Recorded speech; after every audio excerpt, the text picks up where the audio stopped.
Is this thing working? I think this thing's working. I think we're live. We are live. What's happening, everybody? Everybody's having a fantastic, whatever day this landed in your inbox. It's pretty funny. The other day I was doing the live show and I got a notification that I was going live. It's a good thing I got that notification or I'd have never known that I was going live. Isn't that fun? Anyway. Welcome to Mopar Chat Live. This is your first time. Thanks for stopping by. The lighting in here is terrible. No, I'm not in a bunker. I just need new light kits. But aside from that, talking all things Mopar, at least this evening, it's an open chat, so feel free to ask away if you've got any questions about how to make your hot rod hotter or more rodly. Let me know. I might be able to help you out, at least kind of steer you in the right direction. But likely they'll steer you in a direction that would have taken you into the wrong direction, which happens more often than you might think. Ryan is in first. Saying, what's up, Professor? What's up, Ryan? Speed Maniac checking in. Chuck is in. Woo. Hey, what's up, brother? So today I posted up a video. Basically, it was just me and you guys hanging out. Hey, Kenderton, what's up from Marines and 29 Palms? Yes, I like it. Thank you for your service. Semper Fidelis, my friend. Stay safe out there, buddy. So I put together a video. Well, I was saying I put together. It really wasn't much of a video. It was more of just kind of you and me hanging out while I was putting some parts back on Stormy. And in essence, it was the fender liner and that support bar was already in there, but I showed you that before. It was the fender liner and that little splash guard thing. And it kind of all went together pretty well, but wanted to kind of bring you guys along. I haven't done ever where I'm just kind of hanging out. I'm working on something and I've got a camera, in essence, just rolling while I'm working on something. In that respect, you guys were hanging out, sitting on top of the rear tire in that video. So a little behind the scenes footage. You can kind of see me as I'm kind of bringing the camera in there. I was like, yeah, I'm going to sit you guys right here. So the Speed Maniac got him an 89 Vet. Fun car. Electrical problems are going to be a little bit of a gremlin. Just stay on top of that, but you'll love the car. I freaking love those C4s. Shane's in. What's up, man? 678 saying, thoughts on a full bolt-on 392 or build for forced air? Two completely different ways of looking at it, man. So full bolt-on 392 is actually pretty fun. It's going to put you in the low 11s on a tire for sure with some weight reduction. I've gone as quick on a stock chem. I've gone as quick as an 1120 in that configuration. And actually, Shalandra would have been a little bit quicker. Shalandra would have been an 11-teen car on a drag pack with some weight reduction. So that gives you an idea. Any basic scat pack would have been an 11.0 car. And that's with a stock converter and stock cam. The thing is, though, is how much faster is a boosted 392 than that? Depends on where you live.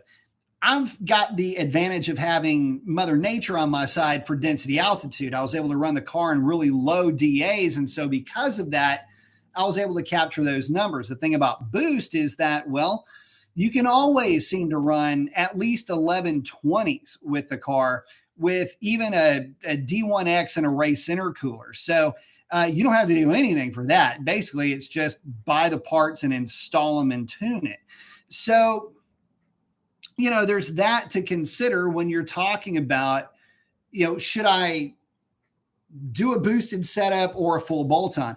With the understanding that if you do a full bolt-on and then do boost, it's actually going to help the car quite a bit in terms of just efficiency. So full bolt-on with boost is the best option. But if that's not going to be in the budget, just know that boosted, well, basically it means big bucks. I mean, you're looking at probably $15,000 to $17,000 to do it right. Whereas full bolt-on, you can check that in at somewhere around $5,000 to $6,000. Pretty big difference in pricing, but a fairly big difference in terms of performance. Low boost 392 is going to be pretty C-spot run as far as making about 530 to 560 to the rear wheels, depending on the dyno. A full bolt-on car, I'll be honest with you, is only going to make, depends on the dyno. Usually I'm used to talking about eddy current or Mustang dyno numbers here. Full bolt-on, you might be in the 425 to 435 range. So there's about 100 odd horsepower difference between the two. And you got to ask yourself, well, is 25% more power worth double the money that you're going to spend? Now, only you can answer that, but that's basically where you're going to wind up with all of this. So hopefully that helps you out. I am not a big boost fan for 392s, only because by the time you shelled out that kind of coin, man, you could have used those dollars to put towards a Hellcat. And a Hellcat will just chew up a boosted 392 in that level of build. So if you've already got the car and it's already paid off and you're just itching for something to do, maybe it's worth it. But full bolt-on 392 is a hell of a lot of fun to play with. Plus, you can use all that power on the street. You can with a Vortec, with a ProCharge 392 as well, or Vortec. Roy saying, Stormy's looking good as new. Thank you very much, Roy. Appreciate that. I did have to move a little bit of metal around today. I thought I had it all just right, and I got it started. As I'm in the video, you can kind of hear me go, because there was one little spot where I had to kind of tweak the fender up a little bit. And so, or the side of the bed, I had to kind of put a little bit of shoulder into it. And then once I did that, everything just kind of fell right in place. What was cool is that I had moved everything around enough to where that support bracket just slipped right in. And I thought, man, I got this covered, but it was just a little bit on the outside, and I tweaked it. And then it's right when you take the new part and it just goes boop and everything fits in perfect alignment. That's when you know I got it right. And that's how I knew I didn't have it right, because nothing fit right. Gary's in saying, hello, everyone. What's up, Gary? Sweet Meg saying, oh, the Dash had an 86 back in the day. Yeah, for sure. The Dash can be a problem, no doubt about it. Shane saying, how does a 440 or 454 stroke or NA base 392 sound? Which manifold would you use with a 12.5 to 1 compression ratio? It's a good question, Shane. A lot of guys are moving to 440s and 454s. Main reason is because it's just a bigger displacement than what would be a typical 426. But a lot of guys going to 440 and 454. I know that, they work great. Typical cam profile in those things is like a 234, 240 on a 112 LSA. Some guys are going tighter than that. Some guys are going into like 110s even, and you can get away with that. Red Dog, thank you very much. I'll get back to you just a second. I want the sound of long tubes. Don't mind a few horsepower game, but don't want to lose any low-end torque. Is this just the way, or do you have a tat wrong? Red, thank you for the super chat. You've got it absolutely backwards, though. Long tubes are going to gain you torque. In fact, that's what their whole purpose in life is. It's easy, and you're forgiven to think that long tubes are for high horsepower. They're actually not. As a matter of fact, it's not uncommon, and I don't have the file here. I would show you. It's not uncommon for guys to put long tubes on the car, and at the very top of the curve, I've seen this so many times, I can just draw it out for you. Let's say, for example, this is your curve with a short tube header. It goes just like that and kind of trails off a little bit at the end. With long tubes, and that's basically like with your factory manifolds, long tubes may do this. You'll see them crest, and then you might see them. I'm just putting little hash marks up here. This is what long tubes will kind of do. You'll see it a little bit higher down low. This is kind of an exaggeration, but you can kind of see where I'm going with this. It will converge somewhere up in here. And then you might see it tickle a little bit further down, way on the top end of the chart. So what ends up happening is the car will feel better under partial throttle. So you're not going to lose any torque. In fact, you'll gain torque weird spot. You'll gain it under partial throttle, say, I don't know, 30 to 60% throttle input. You'll actually gain some torque there too. So appreciate the super chat, and hopefully that helps you out. But yes, long tubes are a really good way to go for these cars. Again, I know it's not really a price proposition. You'll get a lot of horsepower because, as I was showing you, it just doesn't gain horsepower up here. That's even with a tune, guys. But right there, that's where you're going to see it. You're going to see it down low more than you will up top. And that's really what that's to show you. It's not an exact representation. We get the idea. Now back to Shane. 12.5 to 1, 440 or 454. Which manifold would I go with? Man, I tell you what. The Holley Sniper would be the first idea that I would look at, mainly because if you've got an engine that big, you need a manifold that's going to help it breathe up top. You don't necessarily want to put a 440 or 454 together that only revs to like 58 or 6,000 RPM. You really are going to want that thing to still kind of spool up to around 62, 66. For that, the Sniper's pretty good. Another good intake for strokers is the Edelbrock Victor, although I would probably look into getting it extrude honed just as a cleanup. But that's not altogether a bad manifold, especially because you can bolt on. I think it's got provisions for a Hellcat throttle body, which is, again, something you're going to want to do for one of those big boys like that. So depending on what it's going in, obviously the high ram would be a little bit better. But I think the Sniper would do just fine with that too. I think that's what a lot of the guys are going to. Now, remember though, that manifold, that Sniper is going to want to make peak power somewhere around 7,000 RPM. So just make sure you build it appropriately. But if you're coming in at 12.5 to 1, you're already spending money on pistons and rods. I mean, go ahead, get, put some work into the heads. The heads are good. You can send them over to Hooper's Heads. They can do the port on them. They flow 330 from the factory, so they're really good in that respect. And then a cam to go along with it. And really for that kind of cubic inches, if you're at 12.5 to 1, you're probably not going to be trying to tickle.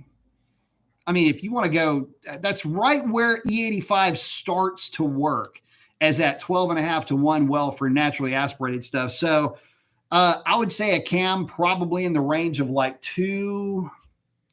I'd probably go 238 or 240 on the intake side and like a 246 on the exhaust, something like that.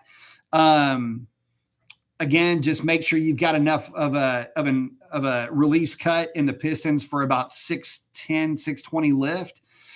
And make sure it's a little bit aggressive on the exhaust side on those eyebrows, and you'll be probably in really good shape with that. But that'd be a pretty decent setup for that car. And again, intake center line probably around 110, 111 with about 112 degree LSA, maybe 111. 110 would work pretty good too. Just depends on what your tuner wants to try to wrestle with. But hopefully that helps you out. I mean, like I say, that's the way I would build it if it were mine. Roy's checking in with Gary. Rift is in. Saying, what's up, B? What's up, Rift? Zero saying, you're the man. Thank you very much. Carzilla got a 16 Hellcat and plumb crazy. Very nice. Be a fun car. To 422 with a 200 shot, built for nitrous. What do you think? A lot of guys have done that. A ton of folks have built these things with forged pistons, forged rods, good. I mean, any of the steel cranks will work just fine. Built for nitrous. So you're basically all of them. See, the thing is, if you build it right, it'll just handle nitrous. There's not really a build for nitrous. You can maybe consider a cam that's going to be a little bit more of a wide LSA, one that's rocked back a little bit, that'll help you with nitrous, to help you make power on the big end a little bit better with the nitrous oxide. 2 bills isn't all that much on a 4 double deuce, especially if you're running a big cam and you're going to be expecting the thing to be somewhere around the 600-ish horsepower range to the flywheel already. So, I mean, that's only 30%. That's actually pretty easy to digest for the engine. Running on a good controller, though. Nitrous Outlet's got some good kits out there for you.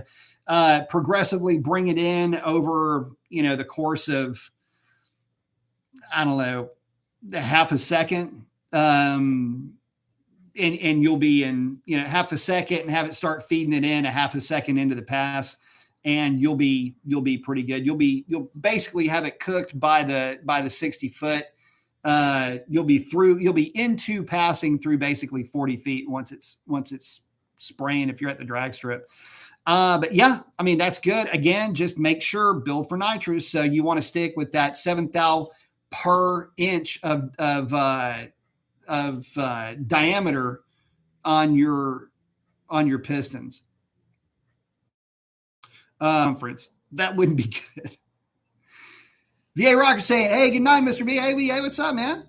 Sovereign saying, sub B. Red Dog is saying, thanks. Oh, Roy's hanging out with Carzilla. Thank you, Sovereign. Oh, Chuck saying, probably won't. Adding a Hellcat to my fleet eventually. Yep, but if I ever mod my 392, probably would go E-Force or Whipple kit. I know it will boost 200 horsepower. So, yeah. Well, the thing is, the E-Force is the way I would personally go. And not that I have, I'm not trying to give Edelbrock a tongue bath on this. It's just, guys, you got to remember, it's just such a clean install. It's a good, solid tune. I mean, if you've seen one installed, you'd know why I'm going, E-Force, E-Force, E-Force, because it looks so pretty and it really does work well. Plus, it's a Maggie.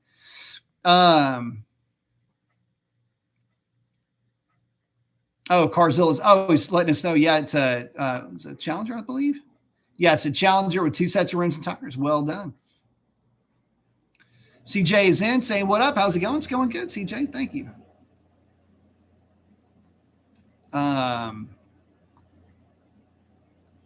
Hey, Stuart, thank you very much, man. I appreciate that. Stuart saying, I want to attempt to tune a modded Hellcat. Is it hard at first to do your own tune? 285, 309 gear, DSS drive shaft, kind of the run-of-the-mill type stuff. It's a learning curve. I will definitely tell you that. Load testing is going to be one of the most important things that you'll do.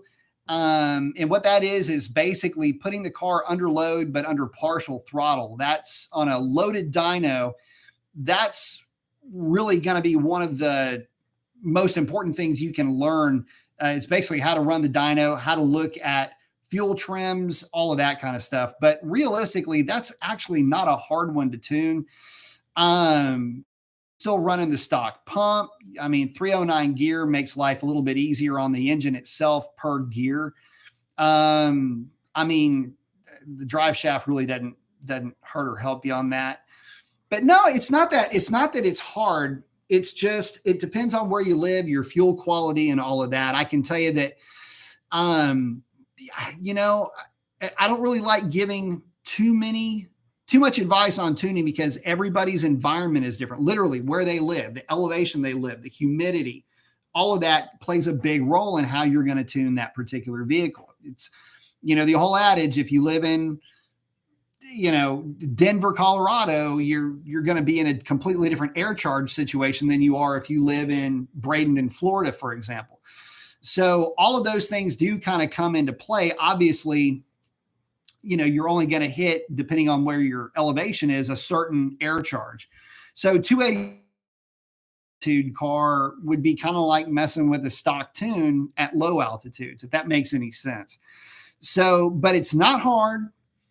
If it already has a base tune and the car is running really well, what you want to do is spend the most of your time looking at data logs, making sure that your fuel trim is steady at wide open throttle and high load, making sure it goes into power and rich early enough. I suggest 2.65 or 2.7 volts on the power and rich fueling. Timing for that car, I don't know what air charge it's landing in. I don't know where you're at in terms of altitude, but you probably would want to start somewhere, low, obviously, somewhere in the 10 to 11 range. Again, fuel quality is going to dictate that too. 91 versus 93 kind of becomes a thing.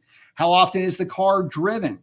It's not driven that often. Pull more timing out of it, because if you're not on corn, that gas starts to degrade. And I mean, listen, I have problems with fuel degradation over just 2 weeks. So if something sits for any real length of time, you can run into problems there. Just things you got to consider when you're putting tunes together for these things.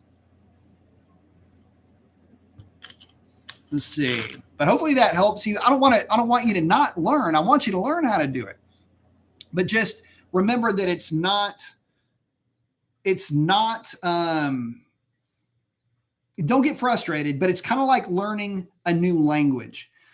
And once you learn the language, it's like, oh yeah, it all starts to make sense. But it's the way your brain's going to work on this learning curve is just like learning a new language, even if you have prior tuning experience, because Dodges be different. That's for sure.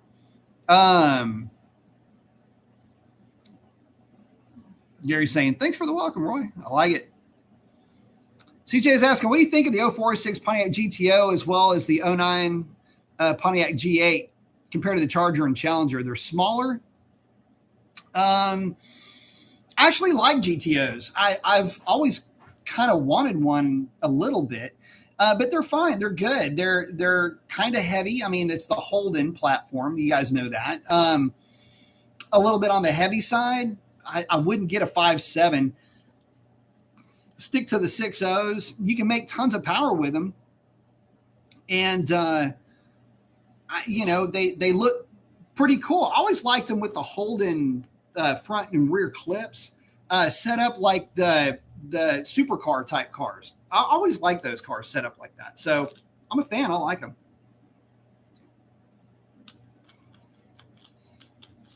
Chuck saying, I would think I would need drop-ins if I installed a supercharger in the 392.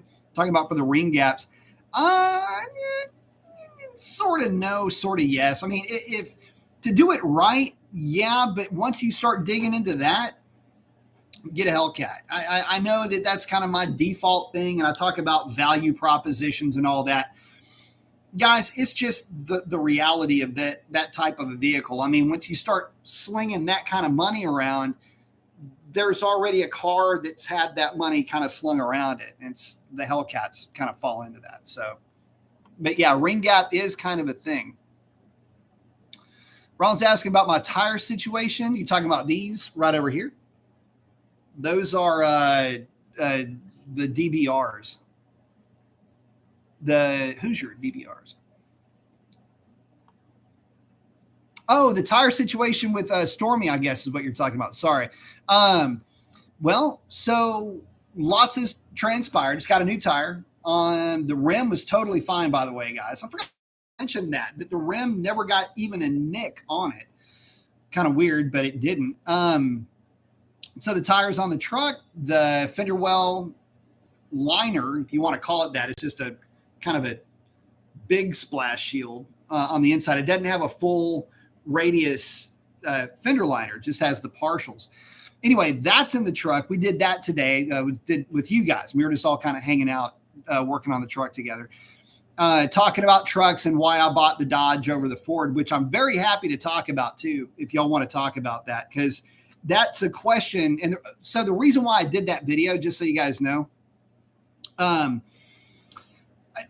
got a few more questions, a few more comments asking about the Ford. Like, why did I really not buy the Ford? If I was so in love with how the truck ran in terms of performance, or, why didn't you buy the Ford? It's so much faster. Why didn't I buy it as opposed to the Ram?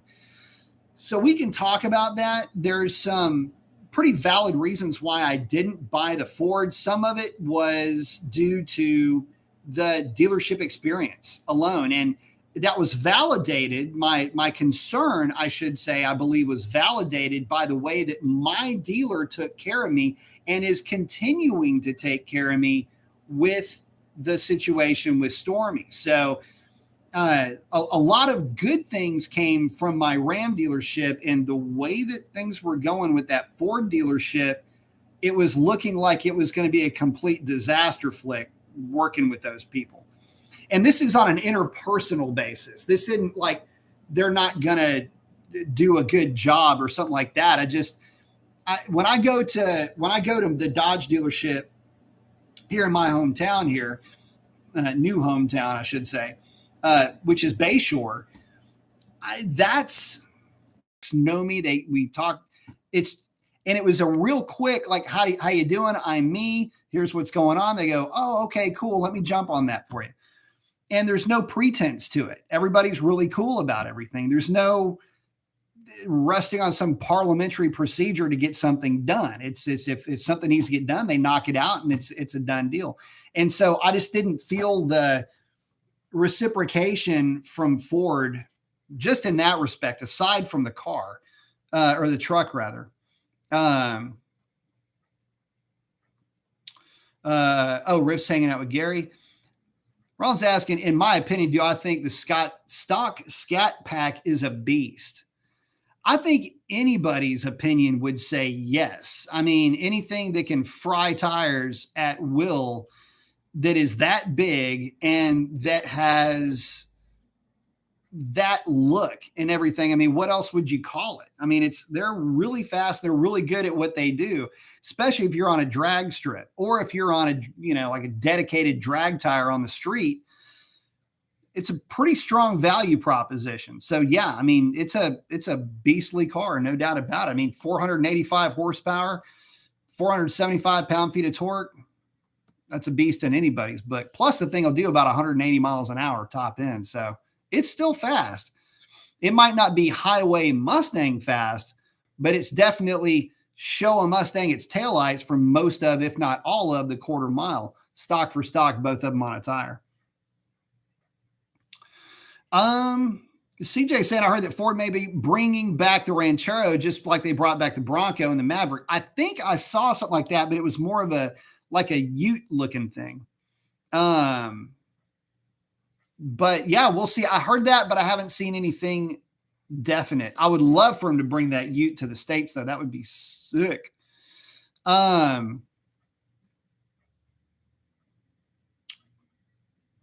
Oh, Gary's saying Alex is my Ford guy. Oh, Ardell's in saying, hello, everyone. Hey, B. What's up, Ardell? Brandon's asking, what's the best nitrous cam for my setup? I have a 426, 11-to-1 compression, ported 6.1 heads, and an intake.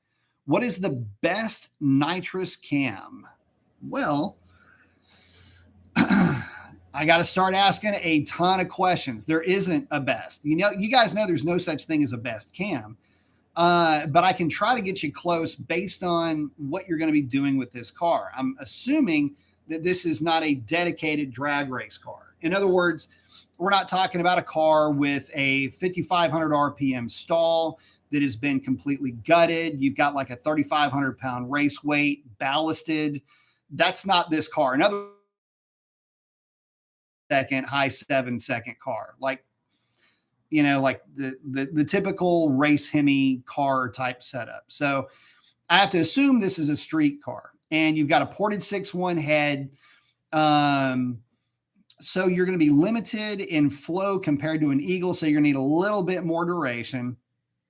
I'm assuming also that if you have ported 6.1 heads, you probably, and intake. So you got 6.1 heads. And so it's an SRT build. Okay, so this is the question that I have to ask. How sensitive are you to drivability? See, this is the other thing. A lot of guys want to have a best cam, but then you give them a best cam. And I've had this happen to me before on more than one occasion. That's why I know to ask these questions. You give them what is going to be the best cam in terms of power production, and they hate it because it's a dog down low. It only makes power when you're on the fog, and it's kind of, just a raspy, just dirty cam, but it's made to make, a lot of power up top. In other words, it's a wide lobe separation angle that's been rocked back, and it's got a lot of duration. So, are you cool with something that doesn't work really all that great when you're not fogging the thing? So again, street car versus race car.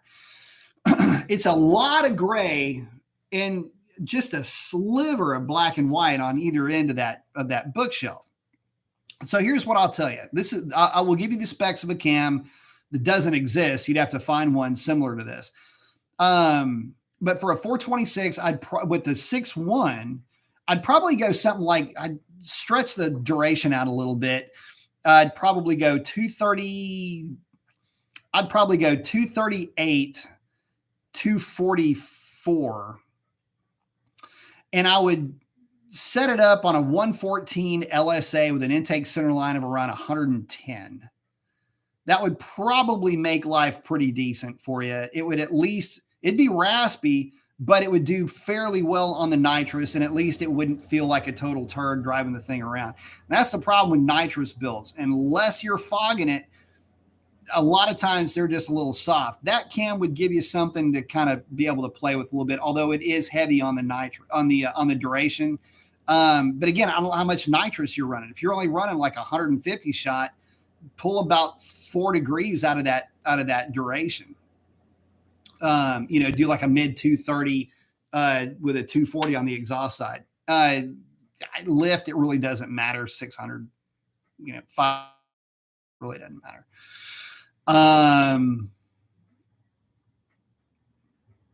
Just whatever would fit really with the pistons that you're running. But with that, I mean, I'd probably, it does kind of matter a little bit because you want to enshroud the valve. 600 lift, 594 technically. CJ's asking, CJ's hanging out with Ronald. Carzilla saying, besides tires, I have 315. What would be a good first performance mod? Good first performance mod. Let me see something real quick. I tell you what. So it depends. The Hellcat is obnoxiously good from the factory. Like really, really, really good. A drop-in K&N is really all you need in terms of filters, and even proven that the stock Mala filter does an incredible job of making plenty of power. I like my JLT intake. It is loud though, and it may be louder than what you would be cool with. So just something to consider there. Somebody's heading out. What other mod? I mean, like I say, you get into some weight reduction mods, stuff like that. Thing is, you don't have to do anything to that car. What you might do with it, if it doesn't have it in the tune, or if you don't have a tune, maybe a pedal commander, just so you can get a little bit of punch out of it underfoot. But that would be about it, really. Well, Rip's talking about a diff brace and a drive shaft. Yeah. On a, if you're going to be racing it on a drag strip, yeah. If you're not, I don't think you definitely don't need a drive shaft. And if you do, just get a Demon drive shaft from your local direct connection joint. Red Eye drive shaft is, yes, it's the heaviest of the entire group. It's also the smoothest, and it'll handle pretty much anything you're going to throw at it. Up to a certain point, obviously, but it's a pretty durable part. Thank you, Behemoth, for that, by the way. Stuart's asking if I have a tune just for driving around or going to the drag strip. Negative. I run the same tune no matter what. Chuck's saying that's why I don't need to mod my scat. Just keep it NA fun. Like I said, just get a kitty. It's a lot of fun. I love scats on the street. If you really need to go much faster, if you've got the itch, the jump to the Hellcat's probably it stings a little bit on the front end, but it's absolutely worth it. Let's see. Oh, Gary's talking for his car, for the tune. Yeah, it's a must for the torque management, especially for the auto cars.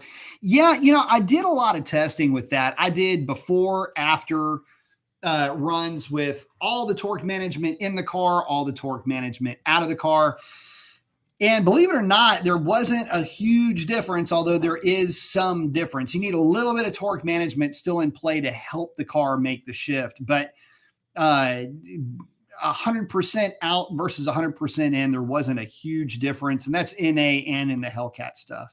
That's Hellcat stuff. It's just Hellcat, Red Eye, Demon. It didn't really matter. Where you really notice it is in partial throttle, though, and that it does kind of liven the car up a little bit to pull some of that out and to adjust some of the torque reduction. CJ's asking, do you miss Pontiac, and do you think GM should have gotten rid of Buick and GMC instead of Pontiac? Man, so Pontiac would not have become GM's Mopar, but also America's BMW. So here's the thing. Pontiac, the problem with Pontiac and really any of the BOP cars, so that's Buick, Oldsmobile, and Pontiac, you'll hear them referred to as BOP cars, BOP brands.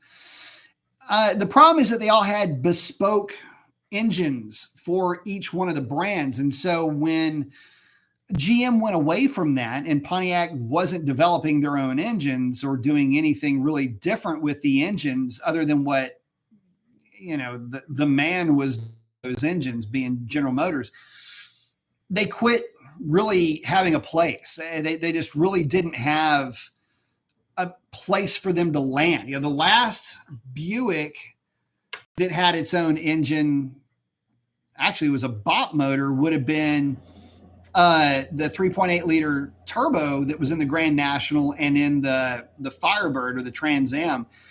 That would have been I might be wrong. I know Oldsmobile had the Quad 4, but I think that might have meandered. Anyway, any of the engines that mattered to you, I think that would have been the last one. And that was in like 87, 40 years ago. So, 45 actually. Anyway, a long time ago. So I think really what I'm trying to say here is that for them to bring them back, it would have to be as a separate brand, and they're not going to do it. It's just too much past. Like Pontiac really, unless they did something super cool and it didn't cross-pollinate with something else in GM, which they're doing a lot of these days.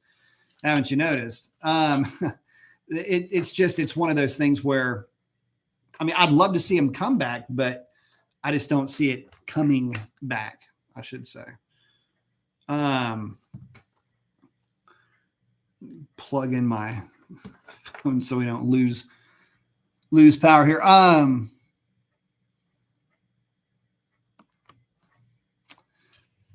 Let's see. Oh, Gary's saying, Gary's hanging out with Chuck saying, yeah, he got his scat pack for NA. Already have one power outer car for sure. Good plan. Chuck saying dealer experience is almost as important as the car truck itself. It can actually be 100%. Eric saying, good evening, Professor B. Got the flex. I like it. Chuck saying, oh, he's hanging out with Gary. Someone saying, like, share, subscribe, please. Yes. Don't forget, guys, like, share, subscribe. Ring that notification bell.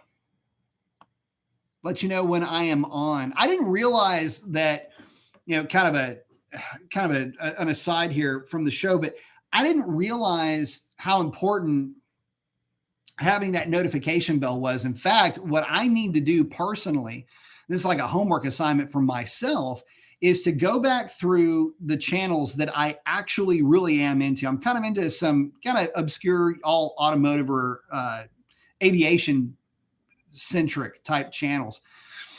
But what I need to do is I need to go back through and make sure that I am with my subscriptions on the personalized bell, making sure that I'm made aware whenever, these channels are posting up new stuff. Funny though, I didn't get anything new from me.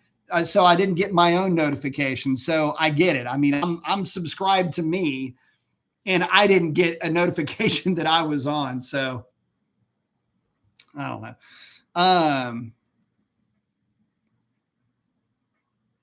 Sovereign's loving the scat pack.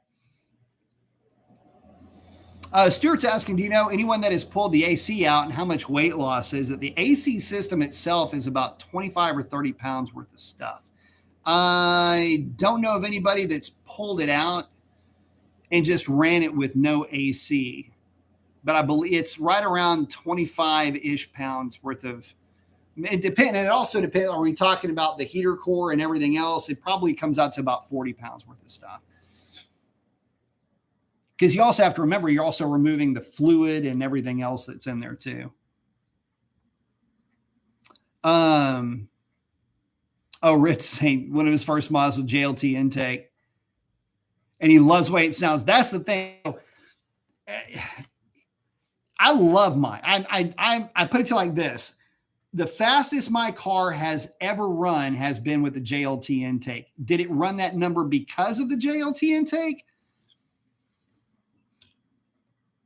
No, I can tell you this though: the fastest ever run was with the JLT. But the way that it sounds, you roll the windows down, you're just kind of cruising around in the car. It is intoxicating to listen to that supercharger just howl the way that it does through a JLT. I mean, it'll send chills up your spine the first time you hear it. Ron's asking, was a Ford Excursion a flop? No, it was actually pretty popular. In fact, it's gained in popularity up to this day. If you can find a this is the funny thing. There is a black 6.0 lifted Excursion for sale, like right over there. And that thing, if it were a 7.3 or a V10, would be worth, I mean, you'd probably be able to pull $35,000 or $40,000 for that thing. It is a good looking black and tan, but it's a 6.0. And the guy's using it as his daily now. The guy, it's a car dealership. And I talked to the guy about it. In fact, I wanted to buy it. It said diesel across the front. I was thinking, shit, that's a 7.3. This is a wrap. But it's the 6.0, and I ain't going to happen for me. I know everybody say, oh, the 6.0s. Sorry. Anyway, plus it's got about 200,000 miles on it, but it looks really good. They probably won't make another one just because of reasons. It doesn't fit with the message. But anyway, really cool. I mean, we've got them, but where I live here in Texas, it's littered with Excursions. So I would love to get my hands on a V10 Excursion. That'd be great. Sovereign said his brother had a 74 Ranchero with a 351 Cleveland. That'd have been a fun car.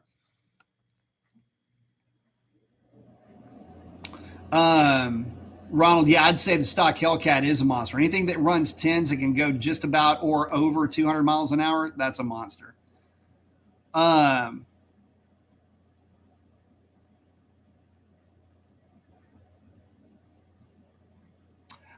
Speed Man, what do you think on the vet build? Should I stick with the stock ECM or go with the Holley EFI? Yeah, for sure. And Chuck's saying all Challenger V8s are sick muscle cars. I would agree with that. I love all of them, man. 5.7, 6.4 supercharged stuff. Love all of them.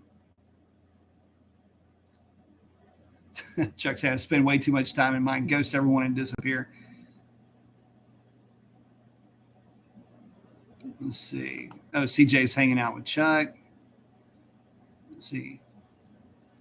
We were saying if you get a JLT intake, you won't regret it. Yeah, no, it's you won't regret it. It just sounds so good. So we're saying NA is A-OK. I like it. Chris is liking the Texas Speed Stage 2 as far as cams go.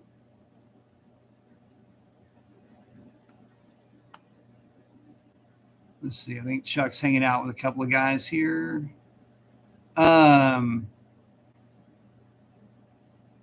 CJ's asking if I miss Mercury as well as Plymouth. It's an interesting way you put that. Yes, about Mercury, about Plymouth. Let me tell you why yes about Mercury, though.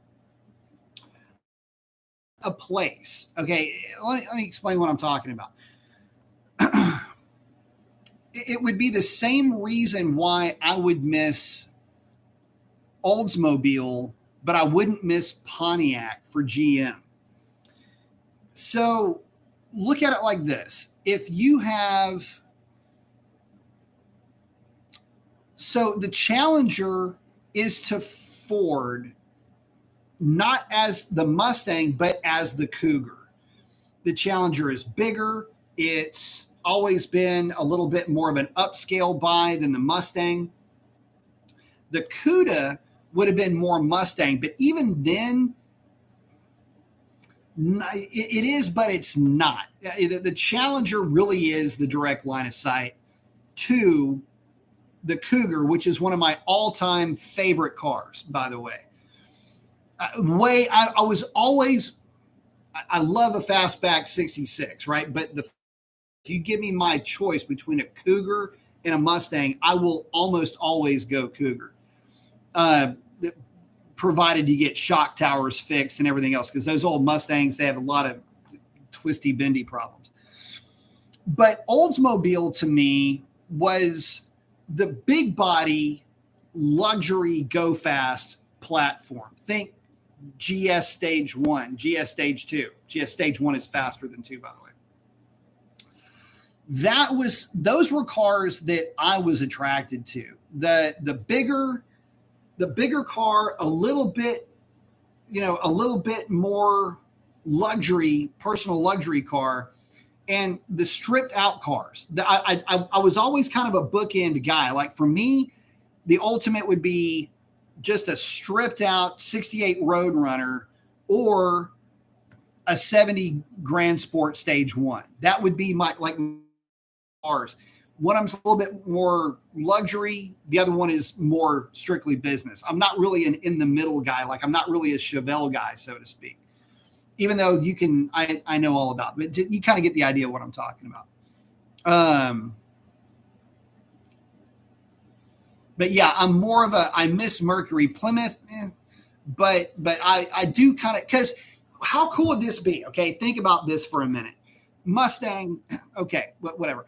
But something that would have competed with the Challenger would have been a Cougar, something bigger than a Mustang, still with the 5-liter, but you get it with 373 gears with the automatic. A little bit wider, a little bit longer, just slightly bigger, easier to work on, more room, rides a little bit better. Say it adds another 400 pounds to the car or whatever. Who cares? You got gearing to make up for that. Now you got this screaming V8 with gearing in it that just rips real quick.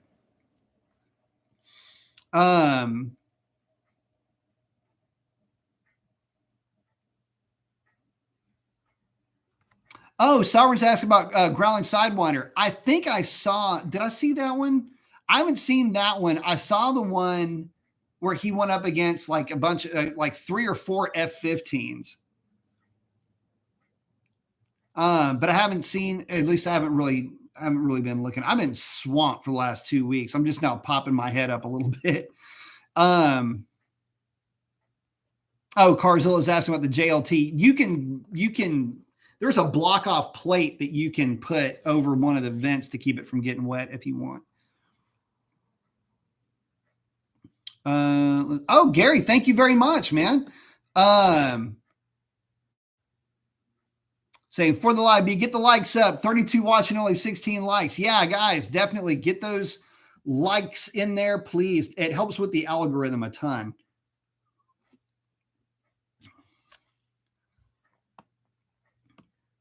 But thank you very much, Gary. I super appreciate that, buddy. No pun intended. I kind of realized it was super chat, but thank you very much. Yeah, the more likes, the better, guys. Let's see. Sovereign's hanging out, explaining that thing. Let's see.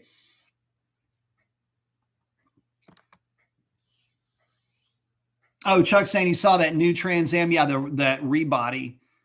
That same company made a rebody for the Chevelle, which looks good. Another company has a rebody for the Challengers, which is a 68 Charger that looks like them. The rebodies are growing on me, especially the Ute conversions. The Charger, there's a conversion where you can turn a Charger into a Ute. That one is sick. If you're not familiar with it, Google that one too.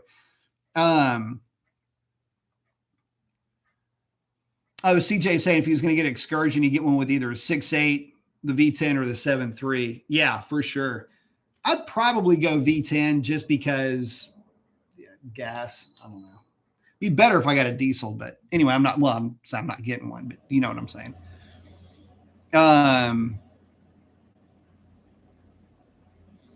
Anthony Z Automotive. I'm getting calls from dealerships from months back asking me, did I buy my Challenger yet? And it seems many are starting to pile up on lots.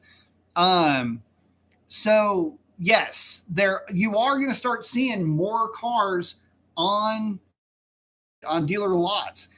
They are starting to stack up a little bit. Inventory is starting to come back, and it looks like Dodge was one of the first to really stack up on inventory, which is really good. I've seen Chargers, Challengers.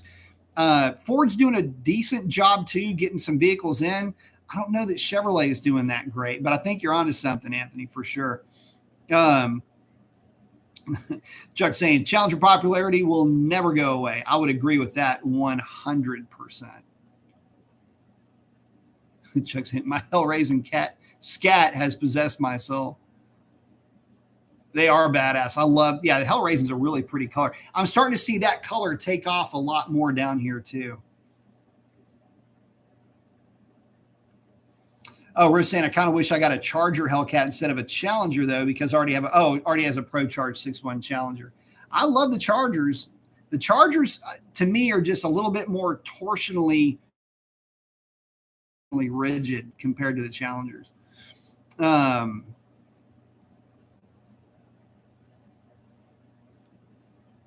Chuck saying Chargers are great too. I just don't like them because they don't look like the old ones. It'd be cool if they did something like that.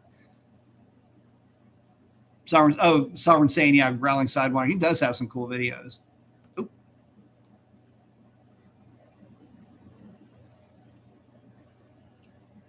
Oh, automations. Yeah, that's another.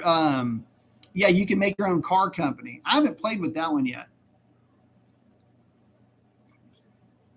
Jason saying, I was looking at getting ported heads for my 2017 RT57, but was told and have read that the 5.7 heads flow magnificent already, which is true. Would I see any gain, or should I leave the car as is, or leave them as is? Leave them as is.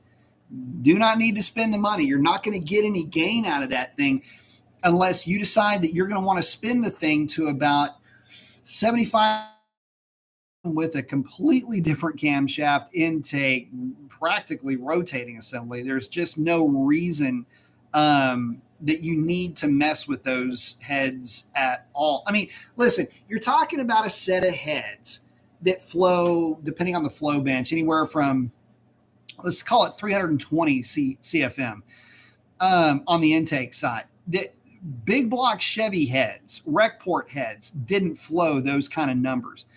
The only other head that outflows the Eagle heads is the LS7 head, the 427 head for the big block, or not the big, the 427 LS7, for the old Z06 and Z28. That head flows more, but by like 20 CFM. It's not like it's a number, but it's not a massive number. So yeah, I mean, you're already really there with a great flowing set of heads.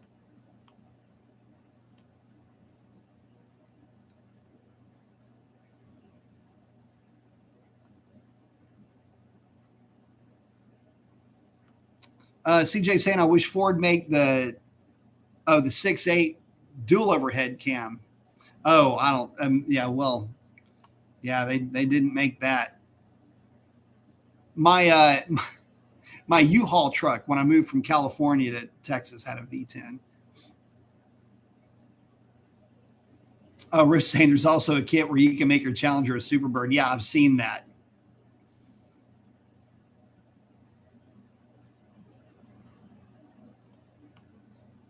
No Average RT is in. What up, B? What up, No App? Someone saying lost feed. Oh, Chuck saying Stormy running good since the repair. Stormy is running good. So I've been playing around with a tune with Stormy quite a bit lately. And it's, I'm playing around with torque converter lockups and stuff like that, trying to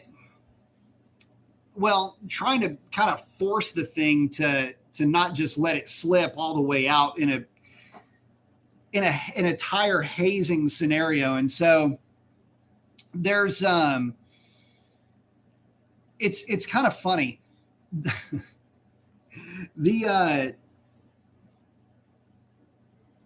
I basically ended up putting the truck all the way back to where it was. I'm doing some work within the tow haul mode tune.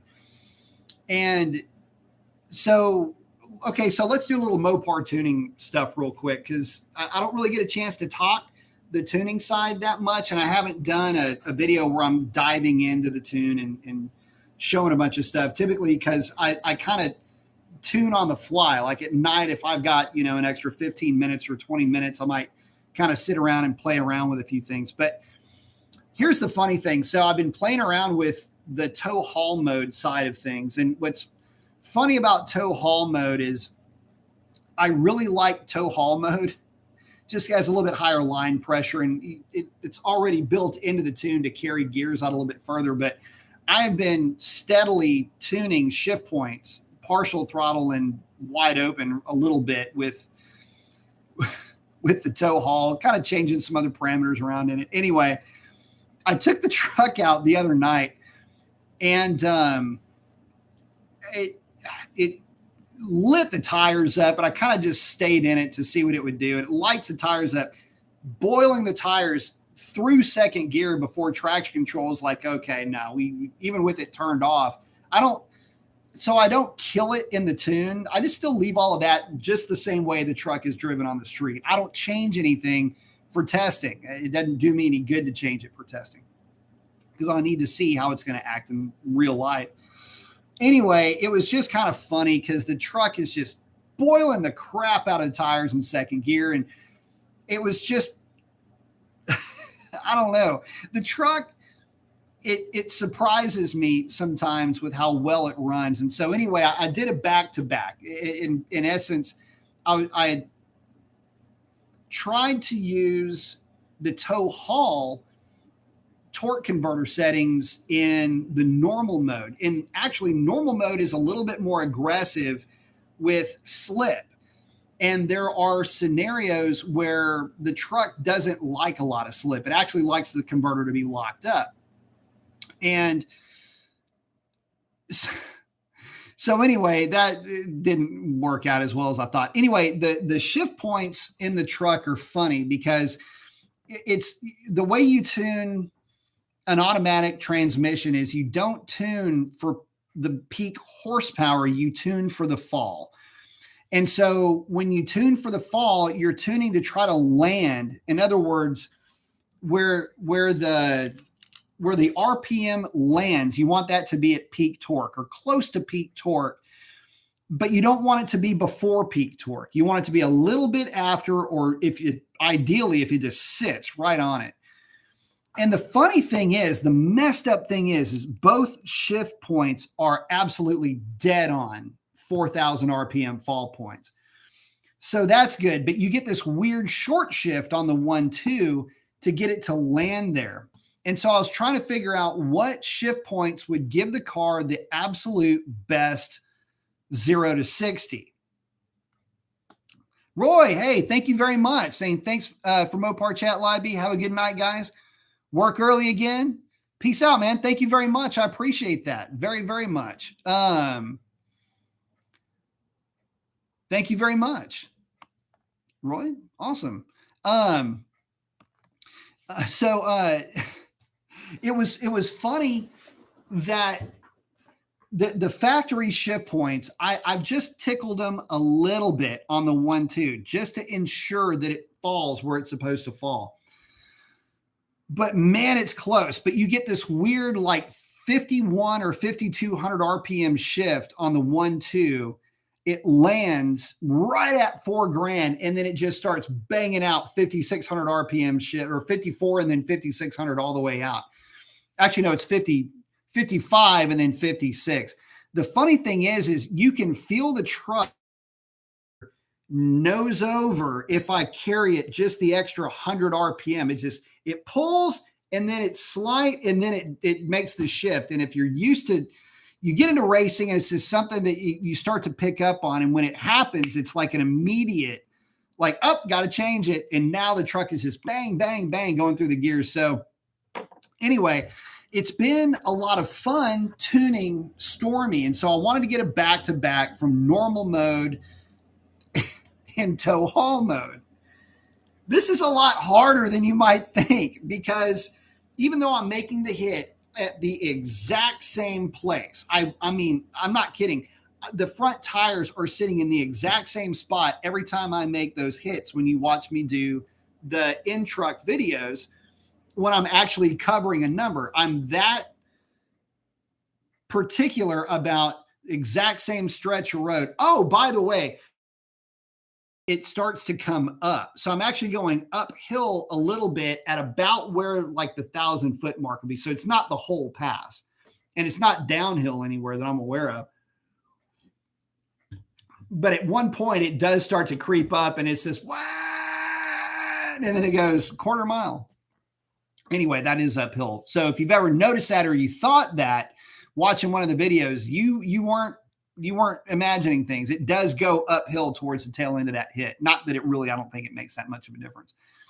But anyway, it's been a lot of fun in that respect. But here, okay, so let me get to the bottom line. I keep screwing this up. So the truck went 14-16 in normal mode. Okay, I want you to think about that. This is at 1,500. Anyway, according to HRP, it was at 1580, call it 1550.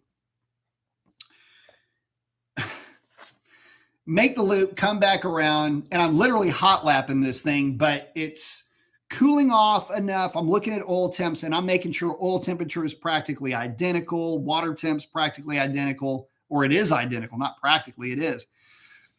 I get to the spot. I'm like, all right, got to see what the difference is going to be. Truck literally just ran a 14-16. And keep in mind, I'm running it kind of fat on fuel because it doesn't have the spare tire, which I'll get to in a minute. It's kind of the topic of another video I've got coming up. So I'm running it fat on fuel to ballast it for the difference in the tire weight. Tow haul mode, roll into the throttle, and it starts yanking timing, and you can see it in the data log. Timing comes up and it goes, no, thank you, and then feeds it back in. I'm just going, oh, crap. Truck runs a 1420 having spun on the launch. Shift points are identical really between the two tunes. So it's just a matter of, do you get something more out of the more line pressure or anything really? It's identical times, with the only difference being the fact that it's a little bit more aggressive. There's some secondary operating system stuff that goes on with these Mopars, just so you know, where yes, if you think it's a little bit more aggressive throttle input wise, but you can't see it in the tune, there's something else going on in there that is making it more aggressive. There's like a multiplier or something, I guess. Anyway, roll into the throttle, hazes the tires, kills my 608 or something like that. I don't think I posted these videos up yet, now that I think about it. And it went like a 6 point, not nearly as good with it hazing the tires. And apparently it liked a slightly lower, I think it was a little bit lower shift RPM on the tow haul. Anyway, didn't really matter because it hazed the tires, and it still covered the 1420. So anyway, I thought that was a lot of fun trying to do a back-to-back. Didn't work out quite as well as I had hoped because of traction, but it's running on Goodyear Wranglers, for crying out loud. What do you expect? Anyway, having a lot of fun with it. But that's what I've been working on with these tunes. Basically, the truck's pretty much a wrap. Trying to get some things worked out with HP tuners where I can kind of other adjustments in the tune to kill that weird neutral shift thing. This is more DS e-torque related, but anyway, the neutral shift thing, I think all of them do it. It's not just an e-torque thing. Where it doesn't do that in tow haul mode. So that's one of the reasons why I like running tow haul. Tow haul, by the way, the computer recognizes tow haul as sport mode. kind of a fun fact, when you switch, when you're data logging from one to the next, you have parameters in the tune that says tow haul, sport, everything else. The computer recognizes it and it uses all of the tabs and basically all the parameters for what you would find in the tune as sport mode. So anyway, fun fact, tow haul in the OS is read as sport mode. Who knew? You'd think it'd read tow haul, but it doesn't. And it does absolutely have a different torque converter map too. Damien's saying the repo man is coming to town. I'm wondering what the market's going to look like next year. Looking for a charger in the next 5 to 6 months, but I don't know. Next year is bad year for manufacturers. Could be. We'll see. I don't know. There's a lot of tides that are changing, so we'll see what ends up actually happening. Oh, Chuck's saying, bye, Roy. I think I missed something here. Hang on. Oh, CJ's asking if Ford is going to make a four-door version of the Mustang. Oh, talking about something that would compete with a Challenger. Yeah, it would have to be big though. It wouldn't be on the S550 or S650 platform. It had to have its own platform or a widened and lengthened S550. I don't even know if it would still, or now 650. I don't even know if it'd still carry that denomination.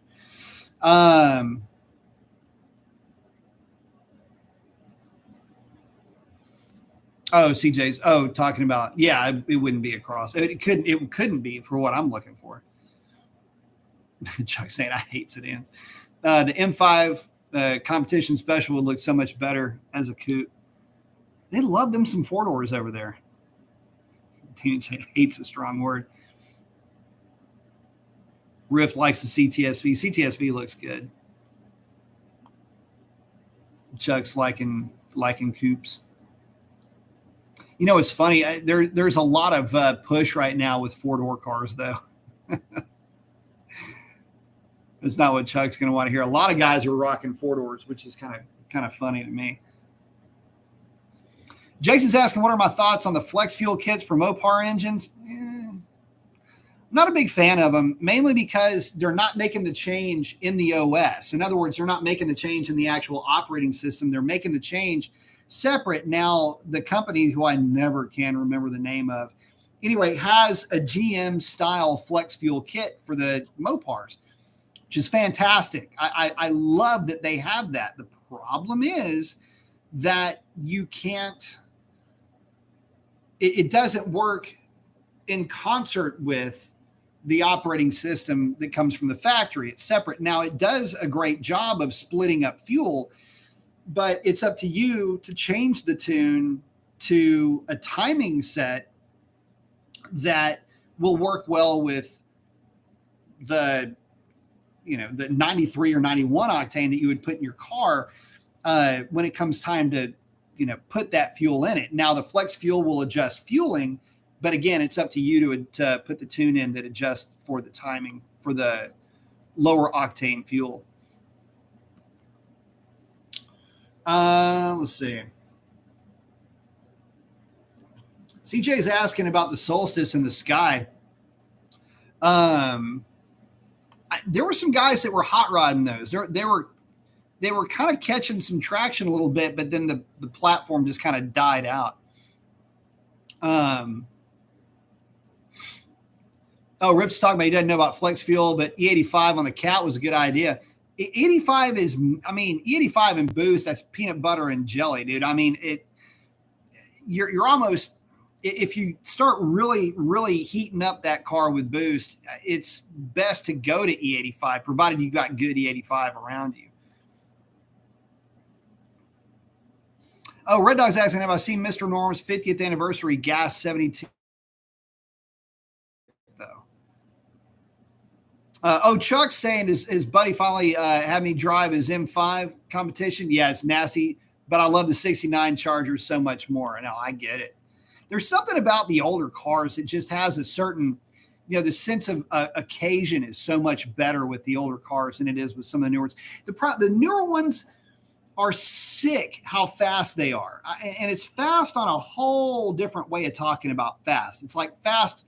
It's like turbines versus, piston engines in aviation. But the thing is, it just doesn't have that sexy to it. You know what I mean? Like turbine engines, they just don't have that appeal that a piston engine does. And so it's kind of the same with the newer cars. Yeah, the newer cars are so good that you can't root for them. Yeah, wow, it's so great. It's so fast. It does all these neat new things, which, don't get me wrong, is amazing. But, it's the flaws that make them endearing, the older cars anyway. Let's see. Oh, CJ was saying Pontiac was going to bring the Ute to the States and GM decided to kill it. There might have been some talk about that. It sucks if they were going to do that, because that would be pretty cool.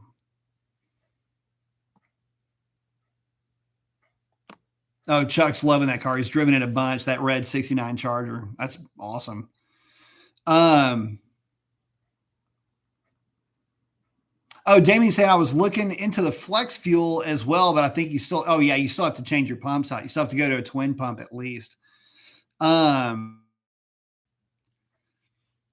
CJ's asking, what do I think of the new Dodge EV muscle car? I've got a whole lot of thoughts about the new EV muscle car. I think it's a swing and a miss.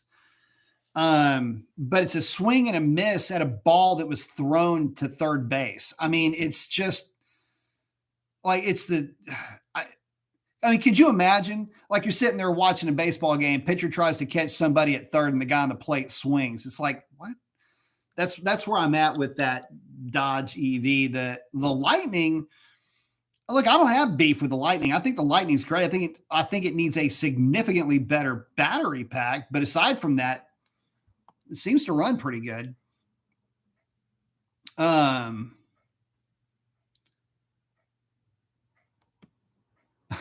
Chuck saying, I will get him to talk about that Charger. I'm going to get him to sell it to me one day, but the price range, yeah, it's crazy. Ring the notification bell. Yes, please do, guys. Means a ton. Helps me out a lot too, by the way. Sharing it, liking, subscribing, all of that helps the algorithm do algorithmic things. Some are saying new cars all look the same. A lot of them do. Classic had distinctive looks. That was really where the classics, you had to really, the classics had to have, but everything was styled out back then though. It's not the same today. There's a lot of, and for good reason. There's a lot of safety features with modern cars that you just can't, so much so that you can't duplicate or replicate accurately some of the older cars, lines, the way that they were made. They just, you couldn't really do it today with the rules that you have to go by. But man, they were good looking back in the day. Something really awesome to look at. CJ's saying modern stuff just kind of looks bland. Yep. And Sovereign saying that's why the new Challenger sells. And that's why the Mustang sells. Guys, it's weird to me that so many people seem to forget that the Mustang was the original retro car. It was weird. I know that in 2005, which is basically 20 years ago, when they released S197, or I've all the giblets and numbers and letters and stuff. But I remember distinctly when they released it, they had released it at a dealership in California or something like that. I forget what it was all about. Anyway, it just wiped out. It sold out practically immediately or something. It was just really, really popular because it looked like the old Mustangs, and they still do. It's the original, real retro, of these modern cars. The Challenger came after that. And look, the Challenger did a great job. The Mustang did a great job of just bringing that retro look with a modern twist. You cannot decline, or you can't say that car, both of those cars just didn't strike a chord with the general public. I mean, it was an immediate hit for both of them. So,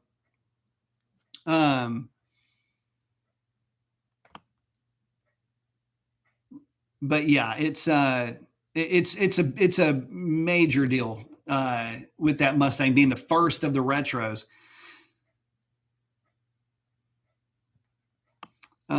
Let's see.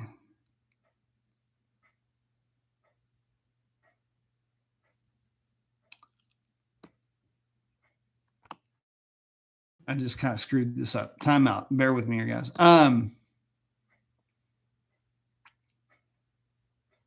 Oh, sorry, that's why the Challenger sells. Yeah, nothing else looks like it. Well, the Challenger sells so well because it's big. I mean, let's be honest. It's a big car. A lot of guys want something bigger, a little bit more robust. So the Challenger fits the bill. The good thing about the Challenger, even though people always put it in the same category as the Mustang and the Camaro, it really never, to me, it never really competed with those cars. Yeah, it's a two-door. It's got a V8. Okay, yeah, and listen, I mean, if you're going to compare anything, I mean, that's the one you would compare, right? But it's just a bigger, more boulevard cruiser type, just a bigger version of those cars. And I just always like the bigger cars. The Challenger for the first time has outsold the Mustang a little bit, but yeah, it did outsell them. Let's see.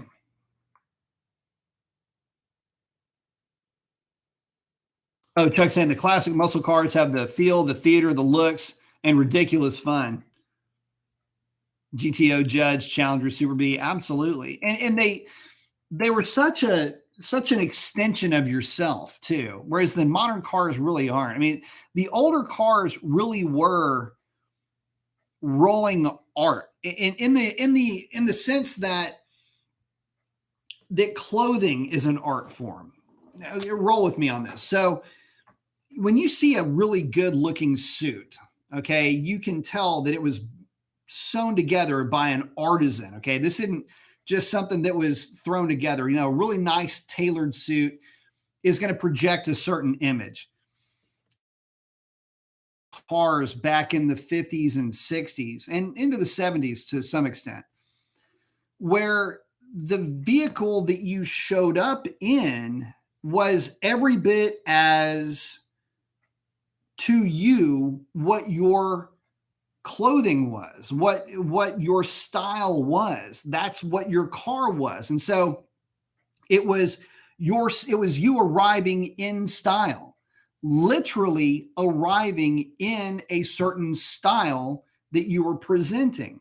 So you could say arriving in style and literally mean exactly that, regardless of the vehicle. And so it took on a completely different meaning. You know, when you showed up in a GS Stage 1, it meant something. It's like having a tailor cut suit just for you that you can run 11s in the quarter mile in. But again, it projects a certain sense of yourself. It's what you want to be, or what you are is what you're projecting with your vehicle. Modern cars just really don't do that. A lot of vehicles just they can't because of styling and reasons. They just don't play as well. But when you look at the vehicles from back then, from that point of view, when you put those glasses on, then they really take on a whole new just kaleidoscope of understanding of what those cars meant. Why is it that, you know, why was a 57 DeSoto, or actually I got one right here, the 56 Dodge. In fact, I've got some of these older advertisements. This is one of my absolute favorites, 56 Dodge. You want to talk about arriving in style, bro, check that out. I mean, could you imagine? That would have had either a 345 or a 392 Hemi in it, more than likely. Push button, 727 torque flight. Anyway, you get the idea, or push button torque flight. Anyway, you get the idea though. And when you start to look at those cars from that perspective and how guys would modify them, it just takes on a different look. That's why so many of the old heads look at the newer cars and just go, I don't get it. I just don't get it, because to them, the modern car isn't that suit, isn't that, or tie-dyed shirt. It's not that wild and loose and crazy style, or that business only look, or whatever it is. It's just the same. It's like wearing just a gray onesie everywhere you go. And then you get out and that's who you are, and that's all great and everything, but it lacks theater. It lacks presence. It lacks a sense of occasion. It lacks conversation. It lacks a meaning. It's the automobile was an icebreaker. It was the thing that brought you together. It was the thing that allowed you to communicate non-verbally. But it also showed how the type of person that you were. It was meticulously maintained. You could discuss the finer points of this engine or the transit. You knew numbers, and the guys knew these cars in a way that nobody knows a motor vehicle anymore. I mean, yeah, there's the fringe nerds like me that just dive into this kind of stuff, but you have to have been influenced by others around you to get to that point, usually. So there's so much more to when you say they all look the same. You're saying so much more than I believe that you mean to say. I mean, you can look at them and go, God, they all look the same. But yeah, same in that they visually look the same. They convey the same boring message. There's no sense of occasion, theater, and everything else that I was talking about before to go along with these things, which is to say that they are all disposable. They are all 100% meant to be consumed and discarded. Now, that's not to say that the older cars weren't either, but the point that I'm making with that is, hang on, let me plug this thing in so it doesn't croak. The point that I'm making here, though, is that they weren't, there's stuff today that will never be revered. There's cars that are made today that I will never know the name of, because nobody will have a memory in that thing outside of it being just that boring suit. Now, that's not to say that dailies can't have a soul and a life of their own,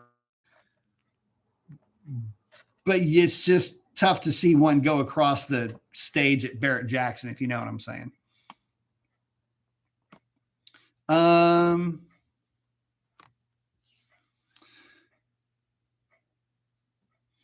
Oh, Damien's asking, so is this Dodge concept car supposed to be ready in 2024? Isn't that what every media outlet was telling us, that it was going to be ready in 2024? I mean, I didn't hear anything from Dodge saying, no, that's not the case. Saying, I don't think it will be, but also remember the Dodge commercial at the house. What was that car underneath that Tim showed? I still don't know. Who knows what that thing would have been? It might have been the Banshee Charger SRT EV. I don't know, whatever. I mean, how many names does that thing have to have? Chuck's liking the original GTOs. I like the original GTOs too. Challengers Damien's liking the Challenger, saying it'll always be the best. Also the GTX, Chuck's, yeah, I like the GTX too.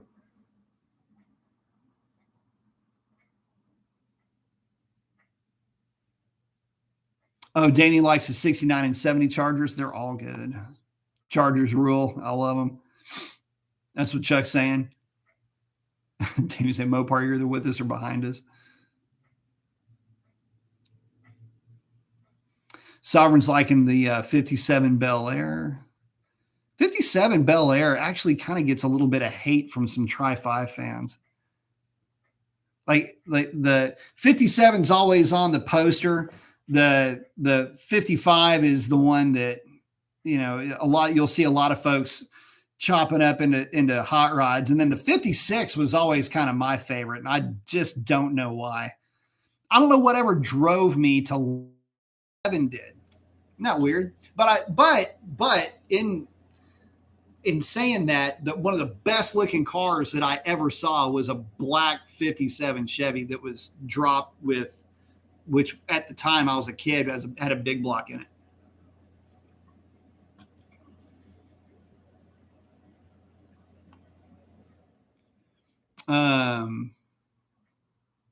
CJ's hanging out with Chuck. Chuck saying American muscle car culture is here forever. Absolutely. Everybody's gonna be hot rodding something. Everybody's always looking to play. So yeah, for sure. And someone's saying it's I'd like to see a retro 57 Bel Air, but honestly, I don't know if it could be done. It probably would not be able to be done today. Not in the way that you're thinking, although it could be done. I just don't know how true to form it would be. He's saying until it becomes Mad Max. Sam's asking, what is the difference between an RT 392 and an RT Scat Pack? Nothing. Really nothing at all is the difference. Dang,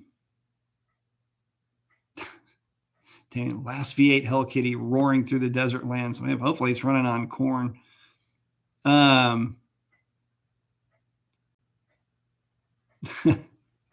Damien saying stickers, the difference between a 392 and RT. That's it. Damien saying some market. Yeah, there's nothing that separates the two, not power, anything. That where you start getting into the differences between the different challengers is 1320 is a legit difference because it's got different suspension and a little bit different operating system. The dynamic package is, which you would see it as an SRT, which I thought, did they bring that name back? Anyway, the SRT 392 is to the Dodge family as Grand Sport is to Corvette. So a dynamic package has everything on it that a Hellcat would have in terms of brakes. Well, that's kind of really it. Brakes, wheels, stuff like that. But it just doesn't have a supercharged engine. It's a naturally aspirated car.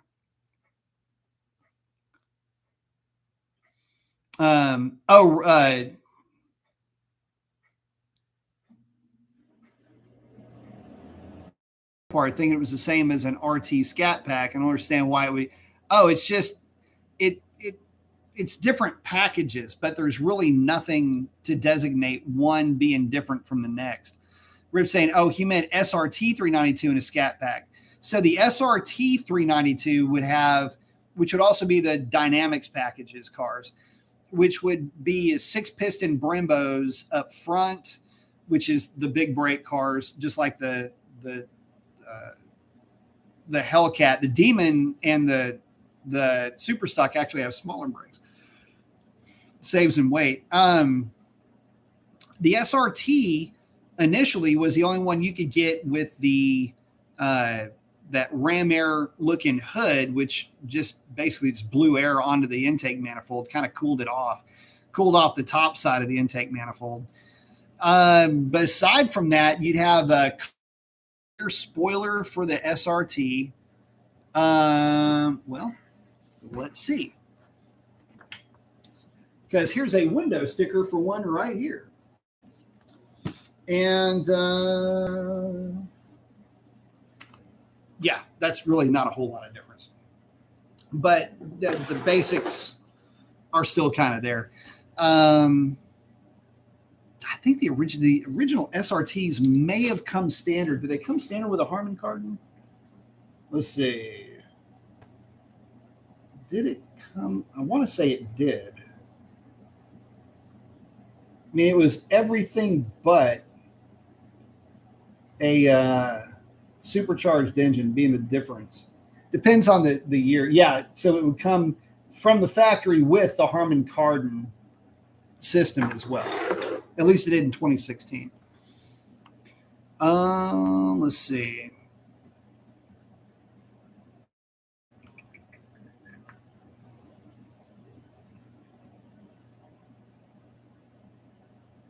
Oh, Sam saying, no, I mean an RT 392 RT Scat Pack. No real difference there. Nothing, which is kind of weird. So they did something with the cars. And again, there's a lot of morphing with Dodge where they'll have multiple different packages. And it's kind of hard to tell the differences really between the two. You're forgiven to be confused because there just seems to be so many that don't really change anything. There's no like, oh yes, that's the one like the 1320 that there's actually differences. I had the same question about the RT 392 thing where I saw a 392 car badged as an RT and I couldn't understand that. The only thing aside from that could be the case was that an RT 392 had cloth interior. I don't know that that's a fact. I don't even know if that's the case at all, but that would maybe be something to look at. It would be, they're all going to be interior features usually as a standard one versus the next.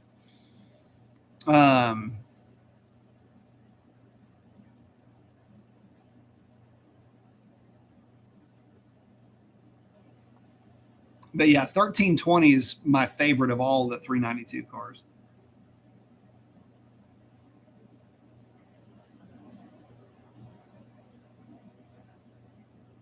Let's see.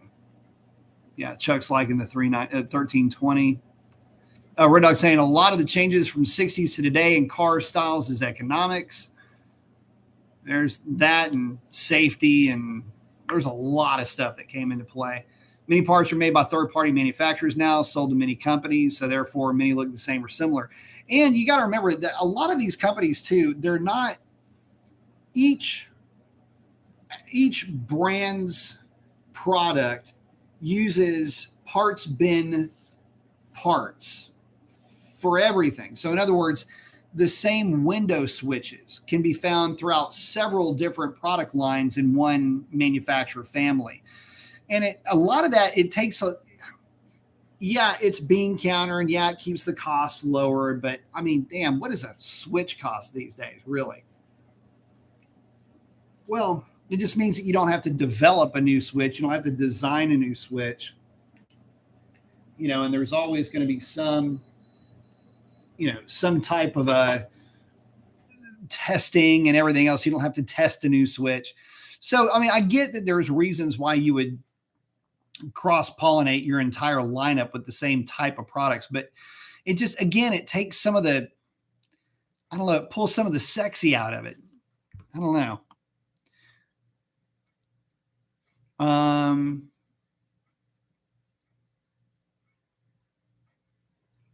CJ's talking about a Canadian version of the Belvedere. Yeah, there was a lot of Canadian. Ford did this a lot with their Canadian brands. Ford, Mercury, Lincoln. A lot of those got kind of scrambled up a little bit, and so that Canada could have its own cars. It was rebadging, but also there was a lot of funky stuff going on with Canada in cars back then.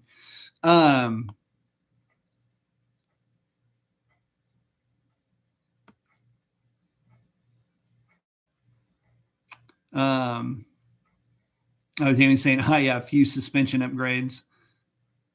Chuck saying, be used to own an SRT 392. Yeah, here's the window sticker for it right here. And it even says, this vehicle made exclusively for moi.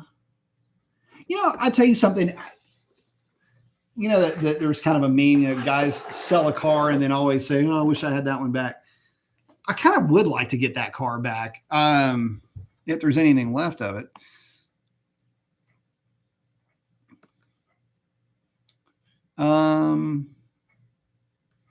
CJ saying a lot of American cars today are made in Canada or Mexico. Yep. While the old American cars were made in the United States. That is true. Sovereign's like the 68, 69 Coronet's a good looking car. Chuck's saying the 57 had the up fins. That's right. Another one that doesn't ever seem to get a lot of love. 58. 58, I don't know. I'm not really a 58 guy, but the 59 I always liked a lot too.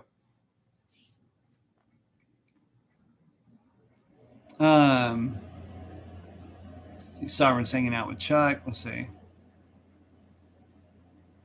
Oh, see, I got the Dynamics package on my Scat, 275s instead of 245s and Brimbos.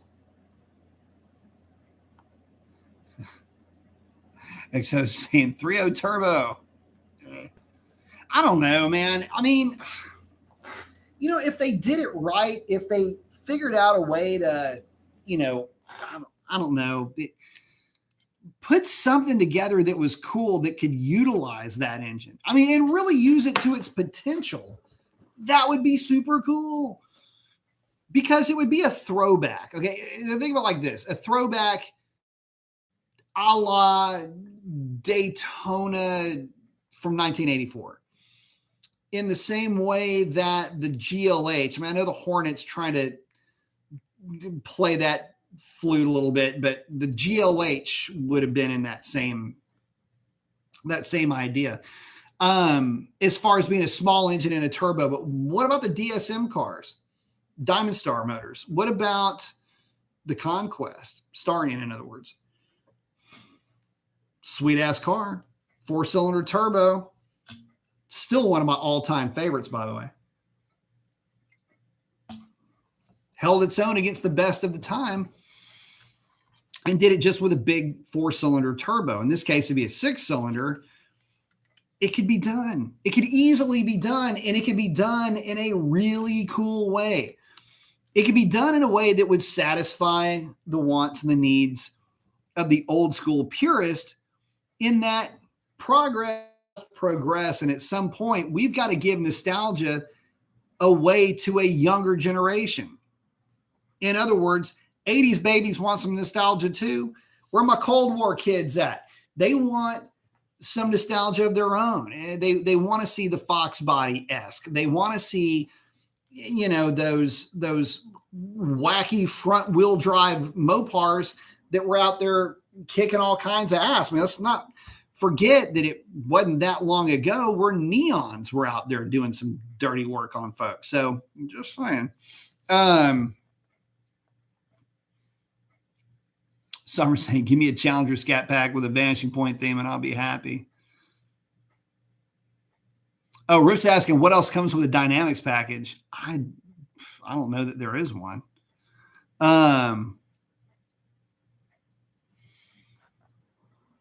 But yeah, the biggest difference are the tire and the brakes for sure for the SRTs and for the DP cars. Oh, and the navigation, that's another good point, Chuck. Yep. Damien's liking the 1320. I love the 1320. Soft spot in my heart for that car. Had the trans brake.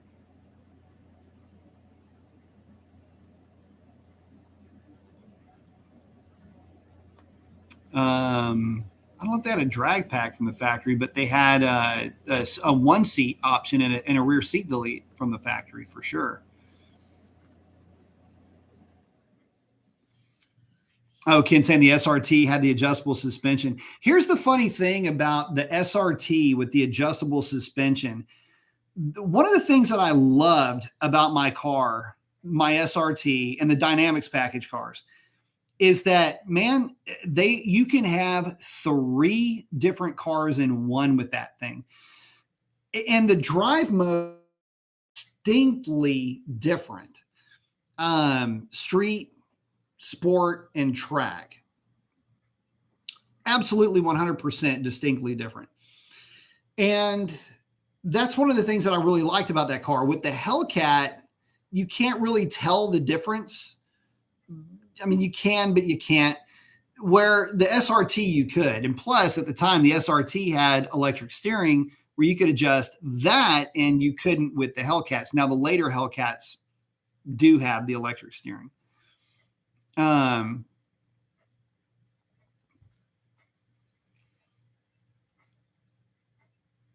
Let's see. Oh, Gary's hanging out with Sovereign. Sam's asking, do the Challenger Scat Packs all come with full leather interior? No. Yours has half leather, half cloth. Then that's going to be the RT. I think that's what it is. They don't have, you have to option the two different leathers. You've got the suede, which is what I have, and you have the full Napa interior, which is what my SRT had. Sovereign's hanging out with Gary saying, I can't drive a stick. You got to fix that. Chuck saying, I'm cool with it. The 8-speed is super fast. It really is. His shaker was a 6-speed.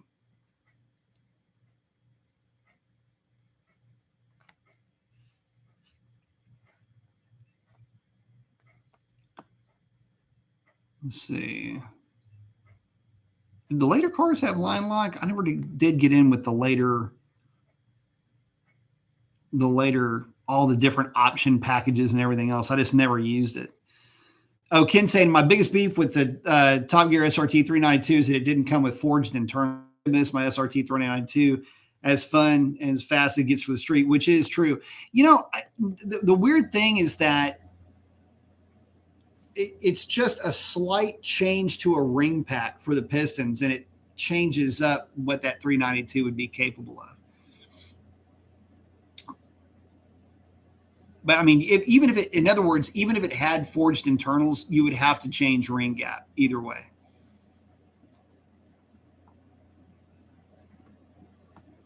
Let's see. Gary's hanging out with Sovereign. Bruce saying, hey, sorry for being late, off topic, but are you much of a cigar man at all? Not really. You can't the guy kind of vibe, and I wanted to know your go-to if you had one. Not really. You know, if there's like, if I don't know, it depends on what I'm doing. I've never really been a big cigar guy. I can appreciate a good cigar, that's for sure. So I wouldn't really know the differences between them.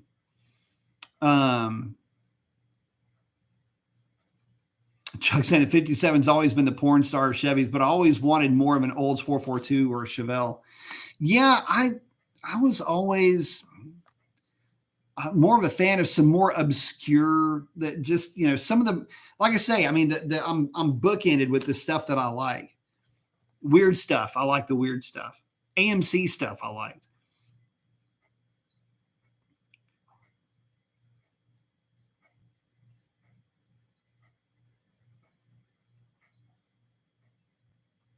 Oh yeah, CJ. Yeah, the Mercuries were Meteors and Monarchs. Yep. Chuck's out saying, got to go. Catch y'all on the next one. See you, Chuck. Thank you, brother, for coming in. Chuck saying, peace out. Sovereign saying, before the Dodge Neon SRT4, there was the Dodge Spirit RT, which is true. And I saw one at the drag strip the other night. It was cool seeing that thing get down the track. It wasn't slow either. It was like a mid 14-second car. Sam's asking, is it worth putting 275s on a Scat? And what are your thoughts on exhaust, mid muffler delete, or full cat back? 275 40/20 on the back on a Scat that came with 245s looks really good, and it works great. So yes, on that. What are my thoughts on exhaust, mid muffler delete? Not a big fan of that. Not that it really matters. It's just depends on who does the mid muffler delete. If they do a kind of a hack job, you just don't want it. Damien's out, Deuce. I would go with a full cat back if you're going to go with anything. Maybe look at I was going to say a reso delete, but if you don't do it right, you can actually kill performance with that. So I wouldn't. I don't know. Go with a Corsa or a Borla. I would not do anything super aggressive. The problem when you start getting into the muffler deletes is that you're dealing with a car with an X pipe. What happens in an X pipe, let me try to draw this up for you so you can understand the reason why it sounds so shrill if you do it wrong. So an X pipe, draw this up for you guys. So what happens inside this, kind of looks like two butts. But anyway, with an X pipe, what ends up happening is you have pulses from this side, and that you would think that they actually cross, right? Like this. That's actually not what is happening inside of there. Assuming that you've got some level of transition here, what the gas does is it actually passes just like this. It does have a place to split, though, at lower RPM. That's really what it's there for. It's mainly for torque production, not for horsepower. Horsepower comes with exhaust flow, and that higher pressure will make it hug because of laminar effect. It'll hug that pipe and just kind of keep going. A lot of times, if you ever see the breakdown where they split it apart, it gets very little pulsing over here at high RPM. But what does happen is as this pulse is coming near this intersection right here, this collective area right here, that gas does get sound wave gets compressed as well. Whereas an H pipe, in contrast,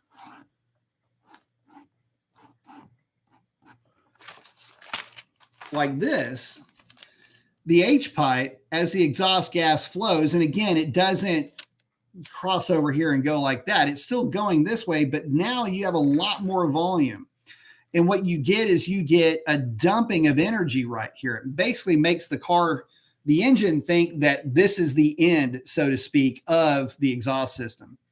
But because you have a larger opening, it's like going from like that with your mouth. It does the same thing. It gives you a deeper tone, depending on how deep that H is.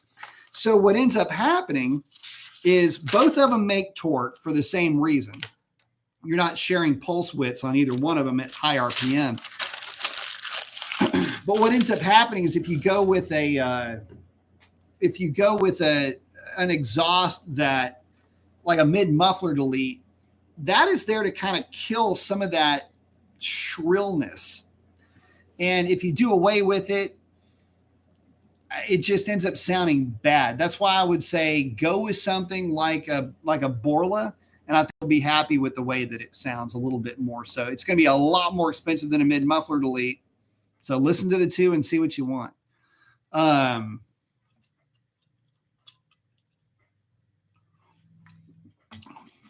Damien's saying 275 is a must and exhaust is subjective.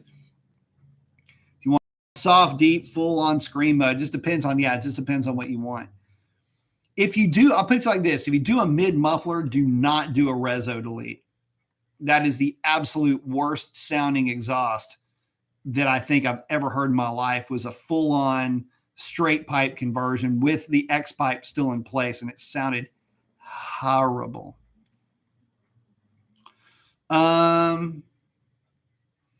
Gary's Gary's liking the Indy 5 or the Nitto Tri 5R. Those work really well for the NA cars. Sam saying wants it loud. There's a big difference between loud and sounding good.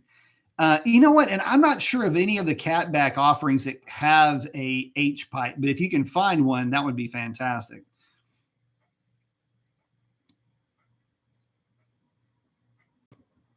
Oh, Gary's saying he's got some S71s and MTSSs waiting to go on once home. Nice.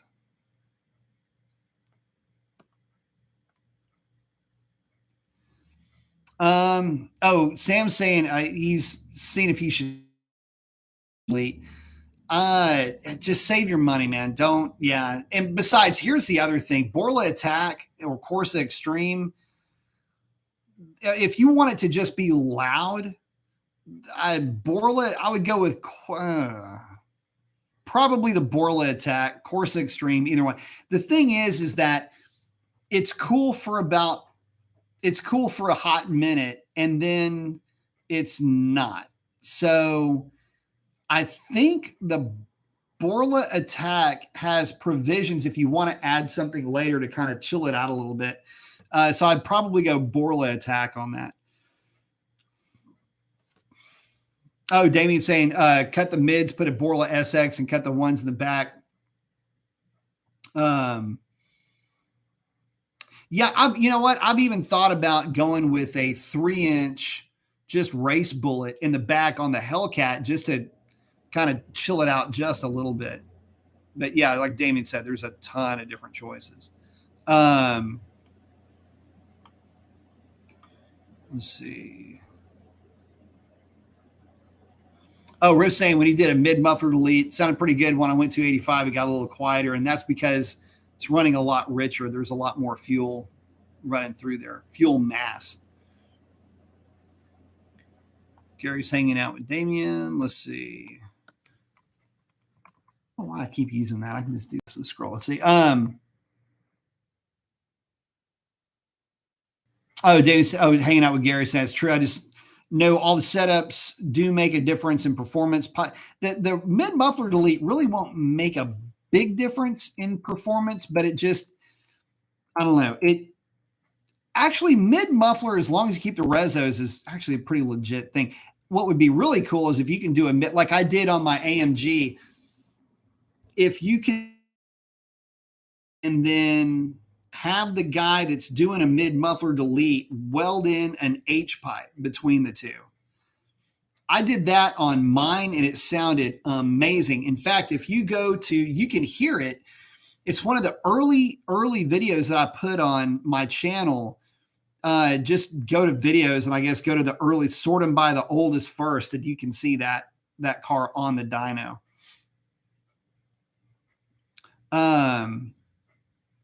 Red Dogs loving the Indy 5s. Those are good tires. Oh, Gary's saying AWE has an H-pipe setup. I'll be running with the MagnaFlow exhaust. Very nice. And step cook headers. Very nice. Totally agree. Many people confuse loud with good sounding exhaust. That's the thing. It's hard to explain. Oh, man. It's hard. With an X-pipe, it's just so hard to explain why an X-pipe sounds the way that it does unless you give a visual. You know, you can't say, well, you've got to really show it because it gives you an understanding of why. I mean, you're tuning it just like a musical instrument. And when you combine two pulses at the same time, you're compressing the wave, which amplifies, it makes it like a shrill pitch.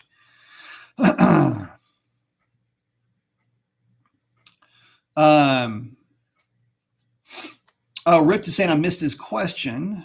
Why does my 309 diff I put in my Hellcat make a clunking noise sometimes on a hard downshift?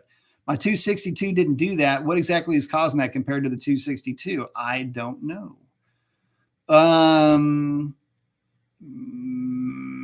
Make sure that it's bolted in. Damien's saying check the fluid.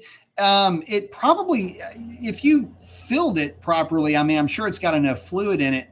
But I would be concerned about a clunking noise. I would almost want to hear it. But on a hard downshift, check to make sure everything is tight back there. Sometimes things can loosen up. I think you would hear it a lot more, though, in all cases, if that's the case. But, you know, nothing wrong with nut and bolting. I don't have and haven't had any issues with clunking with a 309. I've had them whine, but I haven't had any of them actually clunk. Not that I mean, I've got to sit here and think, did I ever have one clunk? I mean, not really. He says, saying you heard it's common when you go to a 309 diff. I don't know. Again, it would, on a hard downshift, why would it? I mean, there's nothing internally between a 309 and a 262 that's any different other than the gear, the pinion, and the ring. The no slip is the same. The housing's the same. Bolting torques are all the same.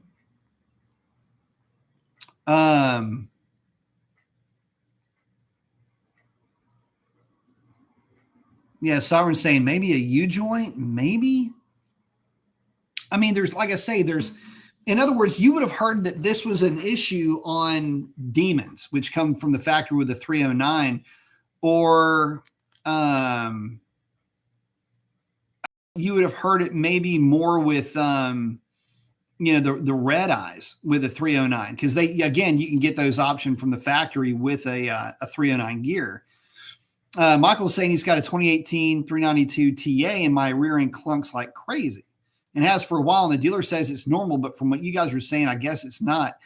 I would have to hear, I would almost have to experience it. A clunk is not necessarily a sound. A lot of times you put the car in gear and it just kind of settles. But I've never had, I'll put it to you like this. This is no kidding. I've got my 309, my original 309 that was used. It was in a scat pack that my buddy Ray had that I bought from him because he never ended up putting it in his car. They had 5,000 miles on it. I put it in my car, and that's the rear end that has got like hundreds of passes on it. I mean, I don't even know how many hundreds of passes that rear end has on it. It whines a little bit, but I've recently serviced it. And I mean, I took it out. I got a smoking deal on a brand new one.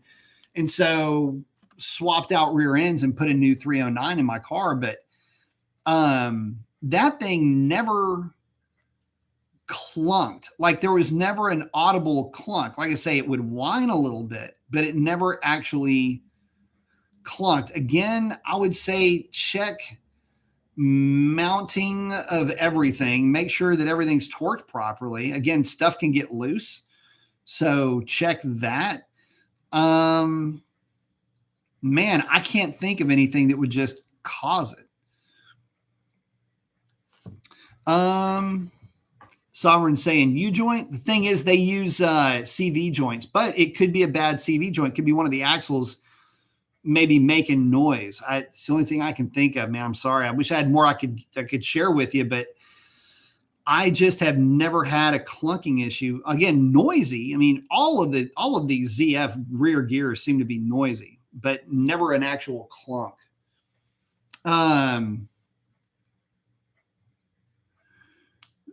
Been saying, hey, B, I have my pre-order in for the 300C. Nice. It's also got my interest in 12 to 14 300 SRTs. The only thing is that it gets me is this NAG 1. Think swapping the ZF8 would be pretty pricey. Wouldn't be worth it, man. Don't even waste your time with that. It would be it would be fairly expensive. It would be more trouble than it is worth. I'll just leave it at that.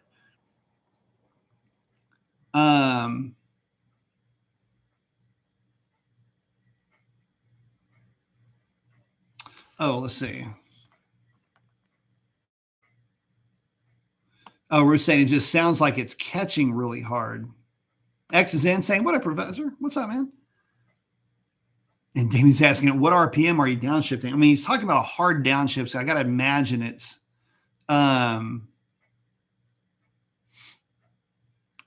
he's heard people say the 309 does downshift a little bit more violent.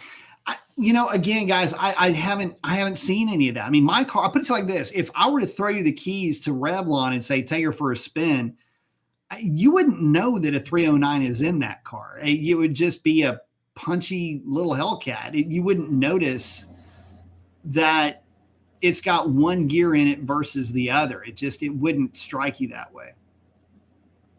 Someone's saying maybe like Damien said, suspension. Yeah, I mean, suspension, mounting, the mounting bolts themselves.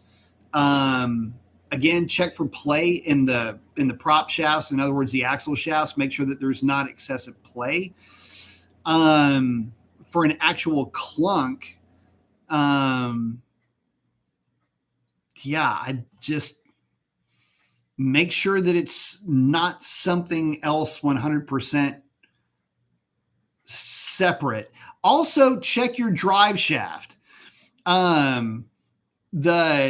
The center joint is check to make sure that isn't shot. If you have a stock drive shaft, you've got a DSS, I think, in your car, so I don't think that would be the case. Again, well, check your CV joints on that drive shaft either way. X is saying he recently had to replace the battery in his Challenger. It was the original battery from 2017. I was shocked it lasted that long. I still use my 2015 battery. In fact, I just charged it to start I used to use it to start the four-wheeler. Now it just is a jump start battery. But I still have it, and it still works great, eerily enough, as that may be. But sorry, he's just saying I'm just letting it downshift on his own and auto. Yeah, check. I'll tell you what, put it up on the ramps in the back. Just nut and bolt the whole thing. Make sure you don't have anything weird going on back there.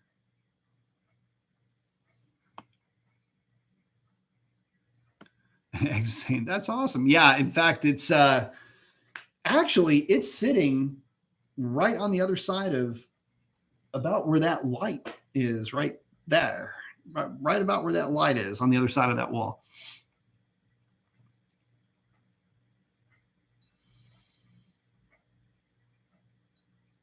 Oh yeah, Damien's saying triple check nut and bolt.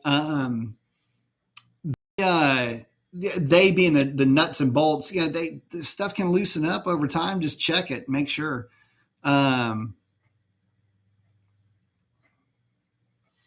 They also do it on purpose. Now, Riff's car is put together pretty good. I'm sure it's nothing super major, but again, you don't know until you check it. Colton's asking, can you get tuners for the 2016 Dodge Ram V6? Yeah, of course. I tune them through HP Tuner software or Diablo. Absolutely can. For sure. Sorry, in Pentastar? That would be the 2016. Yeah, that's the Pentastar, right? Yeah. You can definitely tune it.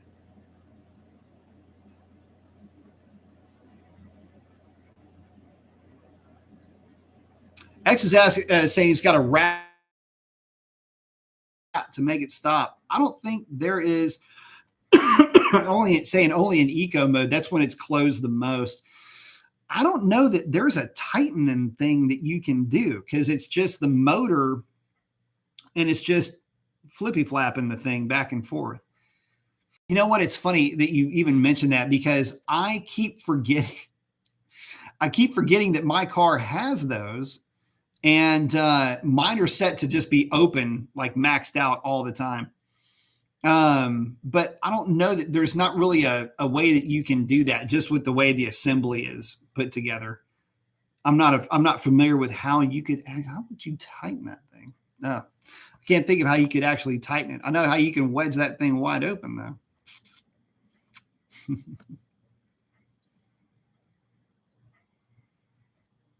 X is saying he wants to be able to adjust them. Yeah. There's really no where you can absolutely tune them however you want.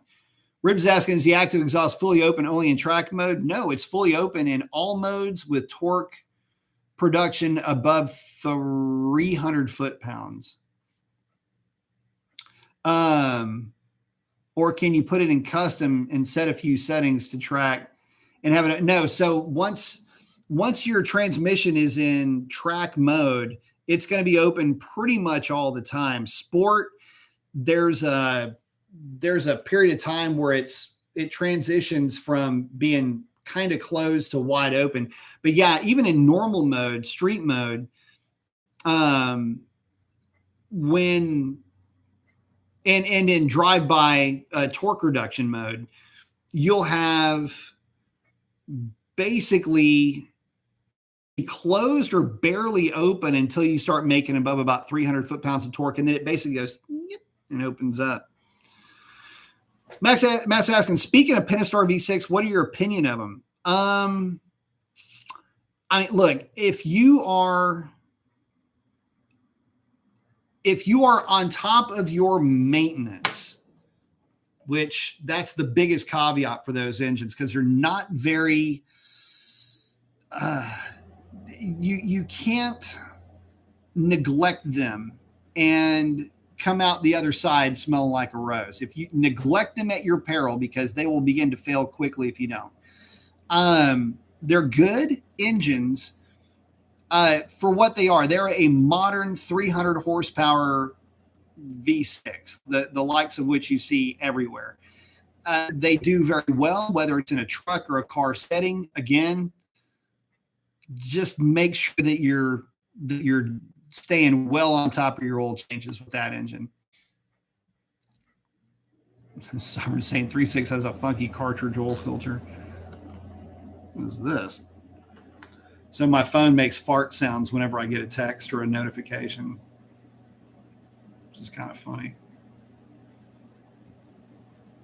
Oh.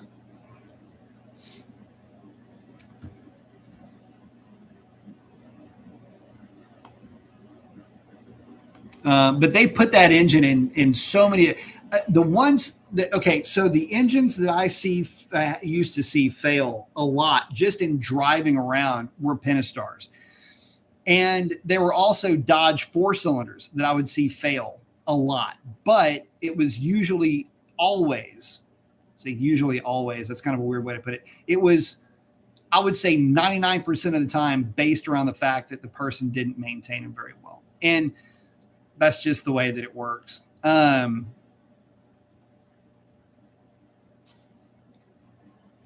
hang on. Oh, X is saying, yeah, I need to get an HP tuner, but the new ones are expensive and I don't like spending over $100. Same way for Black Friday. We'll see. I'm going to have to get down to you guys. We got to wrap it up because we are over 2 hours on this one. Having fun on this one, guys.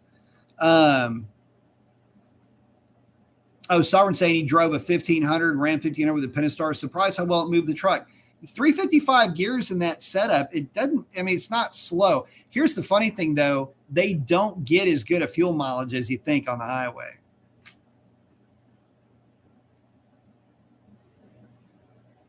Oh, X is saying also my MDS activates when I am in track mode. Oh, yeah. That sucks. That's the first thing I delete when I do a tune.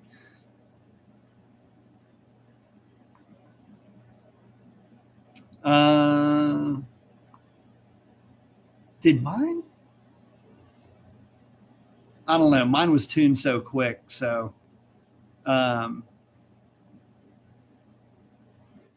it does activate in track mode. That's 100% correct, but it won't activate in manual mode.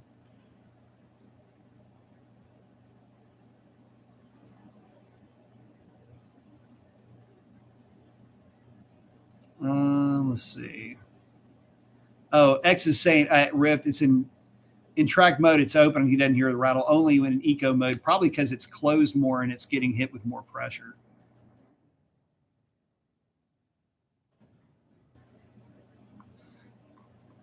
Damien's checking out saying, yo, it's getting for coming by, brother. They're saying, hell yeah, me.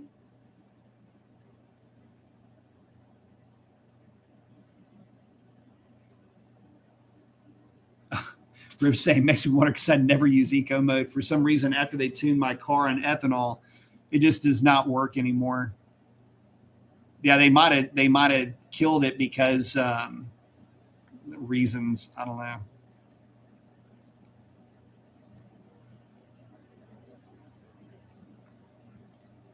X is saying, oh, with real light throttle input, it rattles. Yeah, I don't know, man. Again, check it out. Make sure that there's nothing weird with the assembly itself.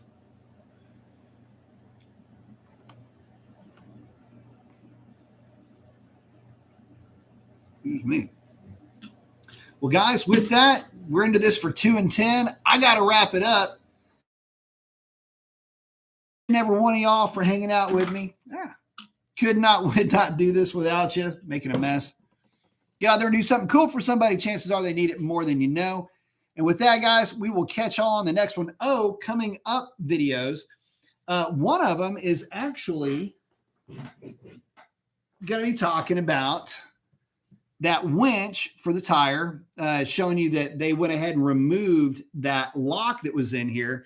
So I'm going to talk about this, kind of some goofy, kind of boring stuff, but show you how the winch works to drop your spare tire, and just kind of chat about that real quickly, and kind of show you how that works just in general, just in case you've never seen one out of the truck and we're wondering, what does that thing look like? Well, looks like this. Anyway, I'll be bringing that to you guys as well. But with that, guys, listen, y'all have a great night. Stay safe out there, and we'll catch you on the next one. That's a wrap. Adios. Like, subscribe, and share.